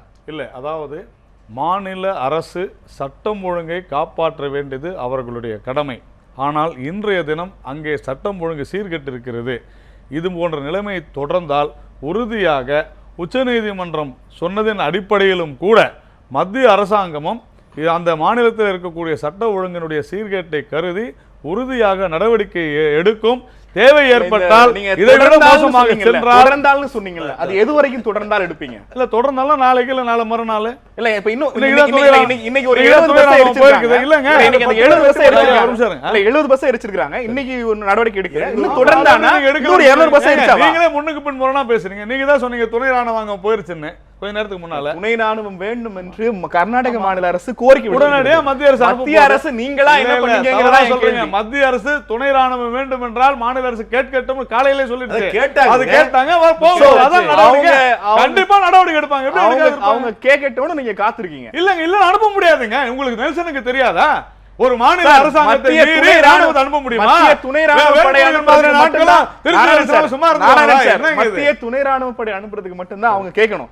அவங்க கேட்காமலேயே என்ன நடந்ததுன்னு கேட்கறதுக்கு உள்துறை அமைச்சருக்கு அதிகாரம் இருக்கு. எப்படி தெரியும்? தலைமைச் செயலாளர் இல்ல, நீங்க தவறா சொல்றீங்க. அது காலையில கேட்டிருக்காங்க. எப்படி நீங்க இல்லன்னு சொல்லுவீங்க? அது கேட்டதனுடைய விளைவுதான் இப்ப அதை இவங்க கேட்டிருக்காங்க. ஒரு வாரமா நடந்து கொண்டிருக்காங்க. ஒரு வாரமா இல்லைங்க, நீங்க திருப்பி நீங்க ஒரு வாரமா என்ன நடந்துகிட்டு இருக்குது? பந்து நடத்தினாங்க, நீதிமன்றத்தினுடைய பிரச்சனையை பத்தி பேசிக்கிட்டு இருக்காங்க, பந்து நடத்துனாங்க, கடையெடுப்பு நடந்துச்சு. பந்து நடத்துனது பெரிய விஷயம் இன்னைக்கு இல்லையா? 70 இல்லங்க, பந்து நடத்துறது பெரிய விஷயமான்றது கிடையாது. நீங்க அவங்க கடையெடுப்பு நடத்துறாங்க. இந்த பொலிட்டிக்கல் கேம்ல எல்லா பக்கமும் ஏதோ ஒரு விதமான பலன் எல்லோருக்கும் இருக்கிறது. இந்த பலன் இருக்கிற வரைக்கும் இந்த பொலிட்டிக்கல் சினாரியாவை இப்படியே தக்க வைத்துக் கொள்ள 2 மாநில அரசியல்வாதிகளும் தொடர்ந்து முன்னெடுக்கிறார்கள். இந்த பிரச்சனையை அறிவுபூர்வமாகவோ அனுபவபூர்வமாகவோ அணுகுவதற்கு என்ன செய்ய முடியும்னு நினைக்கிறீங்க? அதாவது இந்த இரு மாநிலத்துக்கு இடையான இந்த பிரச்சனையை நான் வந்து வெறுமனே அங்கே கர்நாடக அரசு ஆளுகிற காங்கிரஸ் மீதோ அல்லது வந்து எதிர்க்கட்சியாக இருக்கிற பிஜேபி மீதோ மட்டுமே வந்து குற்றச்சாட்டு வச்சுட்டு அதை வந்து தப்பிக்க முடியாது. இங்கே இருக்கிற தமிழகத்தில் இருக்கிற ஆளுகிற கட்சியும் அதுக்கான பொறுப்பு இருக்குது. இங்கே இருக்கிற ஜெயலலிதா அரசு வந்து அதாவது இப்போ அடுத்து வந்து சொத்து குவிப்பு வழக்கு 4 வாரத்தில் வரப்போங்கிறதுக்காகவே இன்னும் ஒரு வார காலமாக அமைதியாக இருந்திருக்காங்கிறது கிட்டத்தட்ட அனைத்து இளைஞர்களாலும் பார்க்கப்பட்டு இருக்கு. இன்றைக்கும் வந்து கடிதம் அப்படிங்கிறதெல்லாம் ஒரு போலியான ஒரு தோற்றத்தை தான் கொடுத்துருக்குறாங்க. அதுக்கு பின்னாடி ஏற்கனவே ஆண்ட கட்சியும் இந்த பேச்சுவார்த்தையை காவிரி நீர் பிரச்சனையில் எந்த அளவுக்கு மெத்தன போக்கோட அணுகுனாங்க. அதாவது மொத்தமாக தேசிய கட்சியாக இருக்கிற பிஜேபி காங்கிரஸுக்கு பங்கு இருக்கு, தமிழகத்தில் ஆண்ட திமுக அதிமுக கட்சிகளுக்கு இதில் பங்கு இருக்கு. அது மட்டும் இல்லை, நான் இன்னொரு குற்றச்சாட்டை முக்கியமாக வைக்க சொல்கிறேன். இந்திய அரசுடைய பொருளாதார கொள்கை இந்த விவசாயத்தை அழிச்சு 2 மாநிலம் கருத்து சொல்றேன். அதாவது காவிரி டெல்டால காவிரி சமவெளி பகுதியில் நடக்கிற விவசாயத்தை கொஞ்சம் கொஞ்சமாக குறைச்சி, அதாவது இந்த 20ஆம் நூற்றாண்டு தொடக்கத்தில் இருந்த இன்னைக்கு விவசாய நிலம் 10 மடங்கு ஒரு 20 மடங்குன்னு குறைஞ்சி இன்னைக்கு ரொம்ப குறுகிய இடத்துக்கு வந்துடுச்சு. மேலும் பார்த்தீங்கன்னா இங்கே ரியல் எஸ்டேட்டு ஆற்று மணல் கொள்ளை தாண்டி இன்னைக்கு மீத்தேன்கிற பெரும் ஒரு பூதம் நம்மளை காத்துட்டு இருக்கு. இன்னும் ஒரு கொஞ்ச நாள்ல அது வந்து காவிரி டெல்டாவை சுத்தமாக காலி பண்ண போகுது. இதுக்கெல்லாம் முன்னாடி ஒரு 20-25 வருஷம் இந்த கட்சிகளுடைய அரசியல் இருக்கு. இன்னைக்கும் வந்து இந்த கலவரத்துக்கு பின்னாடி மேலும் வந்து இதுக்கு மேலே ஒரு சொட்டு கூட தண்ணி இல்லாமல் காவிரி டெல்டாவை பாலைவனமாக்குறதுக்கான முயற்சியில் இவங்க திட்டமிட்டே வந்து செயல்படுறாங்க. இதுக்கு பின்னாடி இந்திய பொருளியல் கொள்கை இது கண்டிப்பாக இருக்குது. அதுக்கு எல்லா கட்சிகளும் துணையாக இருக்கிறாங்க. இதை நிறுத்தணும். அதாவது எப்படி கர்நாடகா மக்களை வந்து கர்நாடக விவசாயிகளை தமிழகத்துக்கான நீர் உரிமை இருக்குது அப்படிங்கிறத அங்கே இருக்க ஜனநாயக சக்திகள் பேசணுமோ, அதே போல் இங்கே இருக்கிற ஜனநாயக சக்திகள் சரியான கோரிக்கையை விவசாயிகளுக்கான கோரிக்கை பேசணும். எதிர்வினையாக பண்ணுறோன்னு சொல்லி தயவு செய்து மேலும் உங்களை அறியாமலேயே அவர்களுக்கான வலையில வந்து விழுந்துறாதீங்க அப்படிங்கிறத செய்தி. கர்நாடகாவில் ஏற்பட்ட வன்முறையின் போது துப்பாக்கி சூடு நடத்தப்பட்டதில் ஒருவர் உயிரிழந்திருக்கிறார், 2 பேர் காயமடைந்திருக்கிறார்கள். இதனிடையே முதல்வர் சித்தராமையா வீட்டின் மீதும் கல்லெறியப்பட்டிருக்கிறது. நிலைமை தொடர்ந்து மோசமாகிக் கொண்டிருப்பதாக அங்கிருந்து கிடைத்திருக்கும் கள தகவல்கள் கிடைக்கின்றன. சார், இந்த பிரச்சனையினுடைய சென்சிட்டிவ் குறைந்தபட்சமாக காங்கிரஸ் அரசு சரியாக புரிந்து கொண்டிருக்கிறதாங்கிற கேள்வியை நான் தொடக்கத்தில் இருந்தே கேட்டுக்கொண்டிருக்கிறேன். உங்களுக்கு 2 பக்கமும் மத்தளத்தில் அடி வாங்குவது மாதிரி, ஒரு பக்கம் உச்சநீதிமன்றம், இன்னொரு பக்கம் மாநிலத்தினுடைய பிரதான கட்சிகளை சமாளிக்க நிலைமை. ஆனால் இந்த பிரச்சனையை இதற்கு மேலும் கொஞ்சம் பெட்டராக ஹேண்டில் செய்திருக்க முடியும்னு நம்புறீங்களா? அதாவது நீங்கள் இந்த வினாவை தொடுப்பதற்கு முன்பாக செய்தியை சொன்னீர்கள். துப்பாக்கி சூடு நடத்துகிற அளவுக்கு அங்கே அவர்கள் கடமையாற்றுகிறார்கள். இதில் 2 விஷயத்தை நான் பார்க்கிறேன். ஒன்று, தமிழர்களாக இருந்தாலும் யாராக இருந்தாலும் அந்தந்த மாநில அரசு அவருடைய பாதுகாப்பு தர வேண்டியது எவ்வளவு முக்கியம் என்பது உண்மை. ஆனால் தமிழர்கள் என்று எந்த ஊரில் பாதிக்கப்பட்டாலும் கூட அவர்களுக்காக செயல்பட வேண்டிய தலையாய கடமை என்பது தமிழகத்தினுடைய முதலமைச்சருக்கு இருக்கு. அது இங்க கடமையாற்றவில்லை. ஒன்று, கடிதம் எழுதியிருக்காங்க. குதிரை மூலம் அனுப்புறாங்களா இல்ல யார் மூலம் அனுப்புறாங்க தெரியல. ஏங்க, இது 21ஆம் நூற்றாண்டுங்க. கடிதம் எழுதி எத்தனை நாளைக்கு மக்களை ஏமாற்ற போறோம்? இன்னைக்கு அவங்களுக்கு இருக்கிற கவலை எல்லாம் காவிரியில் தண்ணி வரலங்கிறதல்ல, இந்த போராட்டத்தினால மணல் அங்கே அனுப்ப முடியலங்கிற கவலை தான். நான் சொல்லுவது கர்நாடகத்தில் இருக்கக்கூடிய அந்த சகோதரர்களுக்கு சொல்லிக் கொள்வேன், தமிழர்களை போல உங்களுக்கு பெருந்தன்மை வேண்டும். நான் இன்னைக்கு வரும்போது கூட ஒரு போஸ்ட் பார்த்தேன். கன்னடத்துக்காரரை தெய்வமேனு அடிச்சு நம்ம தமிழன் போஸ்ட் போட்டிருக்கலாம். கன்னடத்துக்காரரை அப்பாவேன்னு சொல்றான், கன்னடத்து பொண்ணு அம்மா அம்மான்னு சொல்றவங்க தமிழ்நாட்டில் இருக்காங்க. அந்த பெருந்தன்மையை கன்னடத்துக்காரர்களும் வளர்த்துக் கொள்ளுங்கள். நாம் எப்பொழுதாலும் காவிரி ஒரு நதியினுடைய நீரை பருகி குடிக்கிற நாம் அண்ணனும் தம்பியும் அக்காளும் தங்கையும் ஒரு குடும்பம் தான். அந்த உணர்வை மேலோங்க செய்வது எல்லோருடைய கடமையும். அதை கட்சி வேறுபாடு இல்லாமல் தமிழகத்திலும் கர்நாடகத்திலும் தமிழக காங்கிரசார் கர்நாடக காங்கிரசாருக்கு சொல்வார்களா? நிச்சயமா சொல்றோம். அதுல எந்த மாற்று கருத்தும் கிடையாது. எங்களுக்கு எந்த மாற்றமும் சொல்லிருக்கேன். மகிழ்ச்சி. வேல்முருகன் சார், நிகழ்ச்சி நிறைவு பகுதிக்கு வந்துட்டோம். இந்த பிரச்சனை இப்போ அங்க துப்பாக்கிச்சூடு வரைக்கும் போயிடுச்சு. அந்த மாநில அரசு ரொம்ப தீவிரமாக அதை கட்டுப்படுத்த நினைச்சிட்டு இருக்காங்க. தமிழ்நாட்டில் எந்த விதமான கன்னடர்களும் தாக்கப்படவில்லை, அதை நாங்க உறுதி செய்யறோம்னு தமிழக முதல்வர் ஜெயலலிதா சித்தராமையா அவர்களுக்கு கடிதம் எழுதியிருக்கிறாங்க. அடுத்த கட்டமாக உங்களது போராட்டங்கள் எப்படி இருக்க போகிறது? காவிரி நீரை பெற்றுக் கொடுப்பதற்கான போராட்டமாக இருக்குமா? கர்நாடகாவில் தமிழர்கள் பாதிக்கப்பட்டார்கள் என்பதற்கான எதிர்வினையாக அது தொடருமா? கண்டிப்பா எதிர்வினையாக இருக்காது. உச்சநீதிமன்ற தீர்ப்பை மதித்து ஊறிய தண்ணீரை திறந்துவிட வேண்டும் என்கிற அழுத்தம் கொடுப்பதற்கான போராட்டமாகத்தான் அது இருக்கும். தமிழ்நாட்டுடைய விவசாய சங்கங்கள், அமைப்புகள், இயக்கங்கள் உள்ளடக்கிய தமிழர் வாழ்வுரிமை கூட்டமைப்பு நாளை ஒவ்வொரு சீசனுக்கான போராட்டமா? அப்படி ஒவ்வொரு பீரியட்லயுமே இந்த கன்னி பிரச்சனை வருகிற போதெல்லாம் 2 மாநிலத்திலும் பல்வேறு அமைப்புகளும் போராட்டம் நடத்திட்டே இருக்கீங்களே தவிர அந்த பிரச்சனைக்கான ஒரு நிரந்தர தீர்வு குறித்த பேச்சோ அது குறித்த கலந்துரையாடலோ நிகழவே இல்லை. நிரந்தர தீர்வு ஏற்படுத்தி தரக்கூடிய தகுதி வாய்ந்த தமிழ்நாட்டுடைய அரசியல் கட்சிகள் இதில் மௌனம் சாதிக்கின்றன. எங்களை போன்ற சின்ன கட்சிகள், தமிழர் அமைப்புகள், இயக்கங்கள், இளந்தமிழ் போன்ற இயக்கவாதிகள் நாங்கள் இந்த மண்ணுக்காக, இந்த மக்களுக்காக போராட செய்கிறோம், அவ்வளவுதான். ஆனால் இதற்கு தீர்வை 1 மணி நேரத்தில் தீர்வை ஏற்படுத்தக்கூடியவர்கள் ஏற்படுத்த மறுக்கிறார்கள். நீங்கள் இந்த கேள்வி யாருக்கு தான் கேட்கணும். அது இந்த நாட்டை ஆண்ட திமுக, அதிமுக, காங்கிரஸ், பிஜேபி உள்ளிட்ட இந்த பெரிய கட்சிகளிடத்தை நீங்க கேட்கணும். ஆனா நீங்க எங்ககிட்ட இந்த கேள்வியை நீங்க முன்வைக்கிறீங்க. நாங்கள் ஜனநாயக ரீதியாக தான் போராடி வரோம். நாராயணன் என்ன சொல்றாரு, 9ஆம் தேதி பந்து நடந்துச்சு, வேற என்ன நடந்துச்சு, இன்னைக்கு தானே 70 பஸ் எரிஞ்சிருக்கின்றாரு. நான் என்ன சட்ட ஒழுங்கு சொல்றேன், 150 லாரிகள் எரிஞ்சிருக்குன்னு சொல்றேன், 200 மகிழுந்து கார்கள் நொறுக்கப்பட்டிருக்குன்னு சொல்றேன், பல உணவு விடுதிகள், பல்வேறு சிறு கடைகள் அடித்து வெறிக்கப்பட்டிருக்கு, ஆயிரக்கணக்கான வண்டி வாகனங்கள் கர்நாடக எல்லை நோக்கி போகாமல் பசியும் பட்டினியுமா தமிழக ஓட்டுநர்கள் தவிர்த்திருக்கிறார். இந்த அவலத்தை வேடிக்கை பார்த்த இந்த அரசை உடனடியாக மத்திய அரசு சஸ்பெண்ட் செய்துவிட்டு உடனே ராணுவத்தை அங்கு நிறுத்தி தமிழர்களுக்கும் தமிழக வாகனங்களுக்கும் பாதுகாப்பு வேண்டும். தமிழ்நாட்டின் சார்பாக நாங்கள் எந்த வன்முறையிலும் ஈடுபட போவதில்லை. எந்த கர்நாடகர்களுக்கும் ஒரு சிறு திரும்பை கூட நாங்கள் எதிர்வினை ஆற்றுவதற்கு தயாராக இல்லை. எங்கேயோ அங்கொன்று கூட நாங்கள் வருந்துகிறோமை தவிர அதை நாங்கள் நியாயப்படுத்தி பேசவில்லை. எங்கள் மக்களுடைய உரிமைகள் பாதுகாக்கப்பட வேண்டும். அவர் நம்முடைய தோழர் சொன்னது போல தமிழ்நாட்டுக்கு கிடைக்க வேண்டிய ஊரி நீர் கிடைக்க வேண்டும். எல்லா அந்தாண்ட மலையாளி அடிக்கிறாங்க, இந்த கன்னடர்கள் அடிக்கிறாங்க, இந்த தெலுங்கர்கள் அடிக்கிறாங்க, இந்த பக்கம் சிங்களம் அடிக்கிறாங்க, நாங்க எங்க வாழ்றது? நன்றி. நாராயணன் சார், மத்திய அரசு என்ன செய்ய போகுது சுருக்கமா? அதாவது 2 விஷயம். ஒன்று, இந்த ஹேமாவதி நேத்ராவதின்னு ஒரு 2 நதி, அதை 8 கிலோமீட்டர் டனல், அது ஒரு DPR detailed project report already BJP இருந்தபொழுது தெளிவாக செய்துவிட்டு வந்தது. காங்கிரஸ் அதை சரி செய்யவில்லை. மத்திய அரசு ஒப்புதல் கொடுத்திருக்கிறது, உச்சநீதிமன்றம் ஒப்புதல் கொடுத்திருக்கிறது. அதை அங்கே இருக்கக்கூடிய காங்கிரஸ் அரசு உடனடியாக செயல்படுத்தினால் காவிரி பிரச்சனை தீரும். இது நிரந்தர தீர்வுக்கான வழி நான் சொல்றேன். ஏன்னா பிஜேபி ஒன்றும் செய்யலன்றாங்க, பிஜேபி தான் செஞ்சு, பிஜேபி இல்ல மத்திய அரசு இல்ல, மத்திய அரசு செய்ய முடியாது, அது ஆளும் மாநில அரசு தான் செய்யணும். அதாவது பிஜேபி கர்நாடகாவில் இருந்த பொழுது அந்த நதிகள் இப்போ மேற்கு நோக்கி பாயும் அந்த நதிகளை, அரபிக்கடலில் போகிற தண்ணீரை கிழக்கு நோக்கி திருப்பி ஒரு டீடைல்டு ப்ராஜெக்ட் ரிப்போர்ட் கொடுத்தது.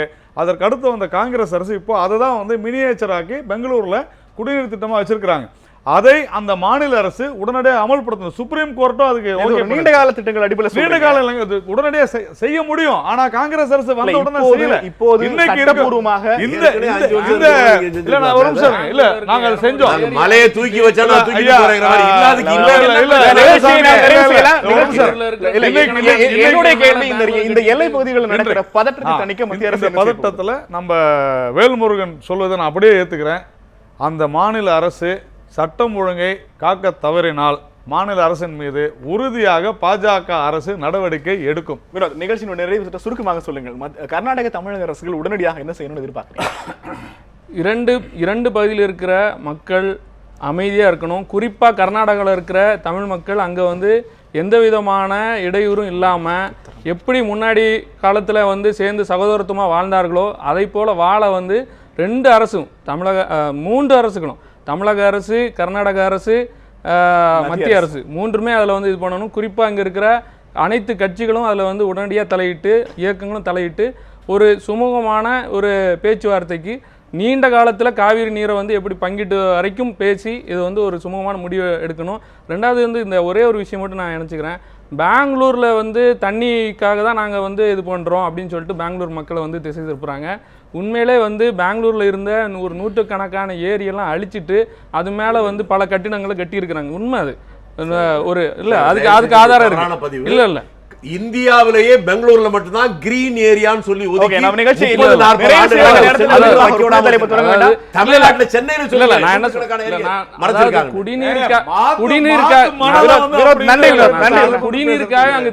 குடிநீருக்காக மட்டுமல்ல, இங்க விவசாயத்துக்கும் தேவை. விவசாயிகள்ட்ட கோரிக்கை, நீ விவசாயம் இல்ல இல்ல அது உண்மைதான், நான் உங்களுக்கு தரவு தரேன். அதனால இது ஒரு நீண்ட கால நோக்கிலும் இந்த காவிரி நீர் பங்கீடை தீர்த்து கொள்ளப்படணும்.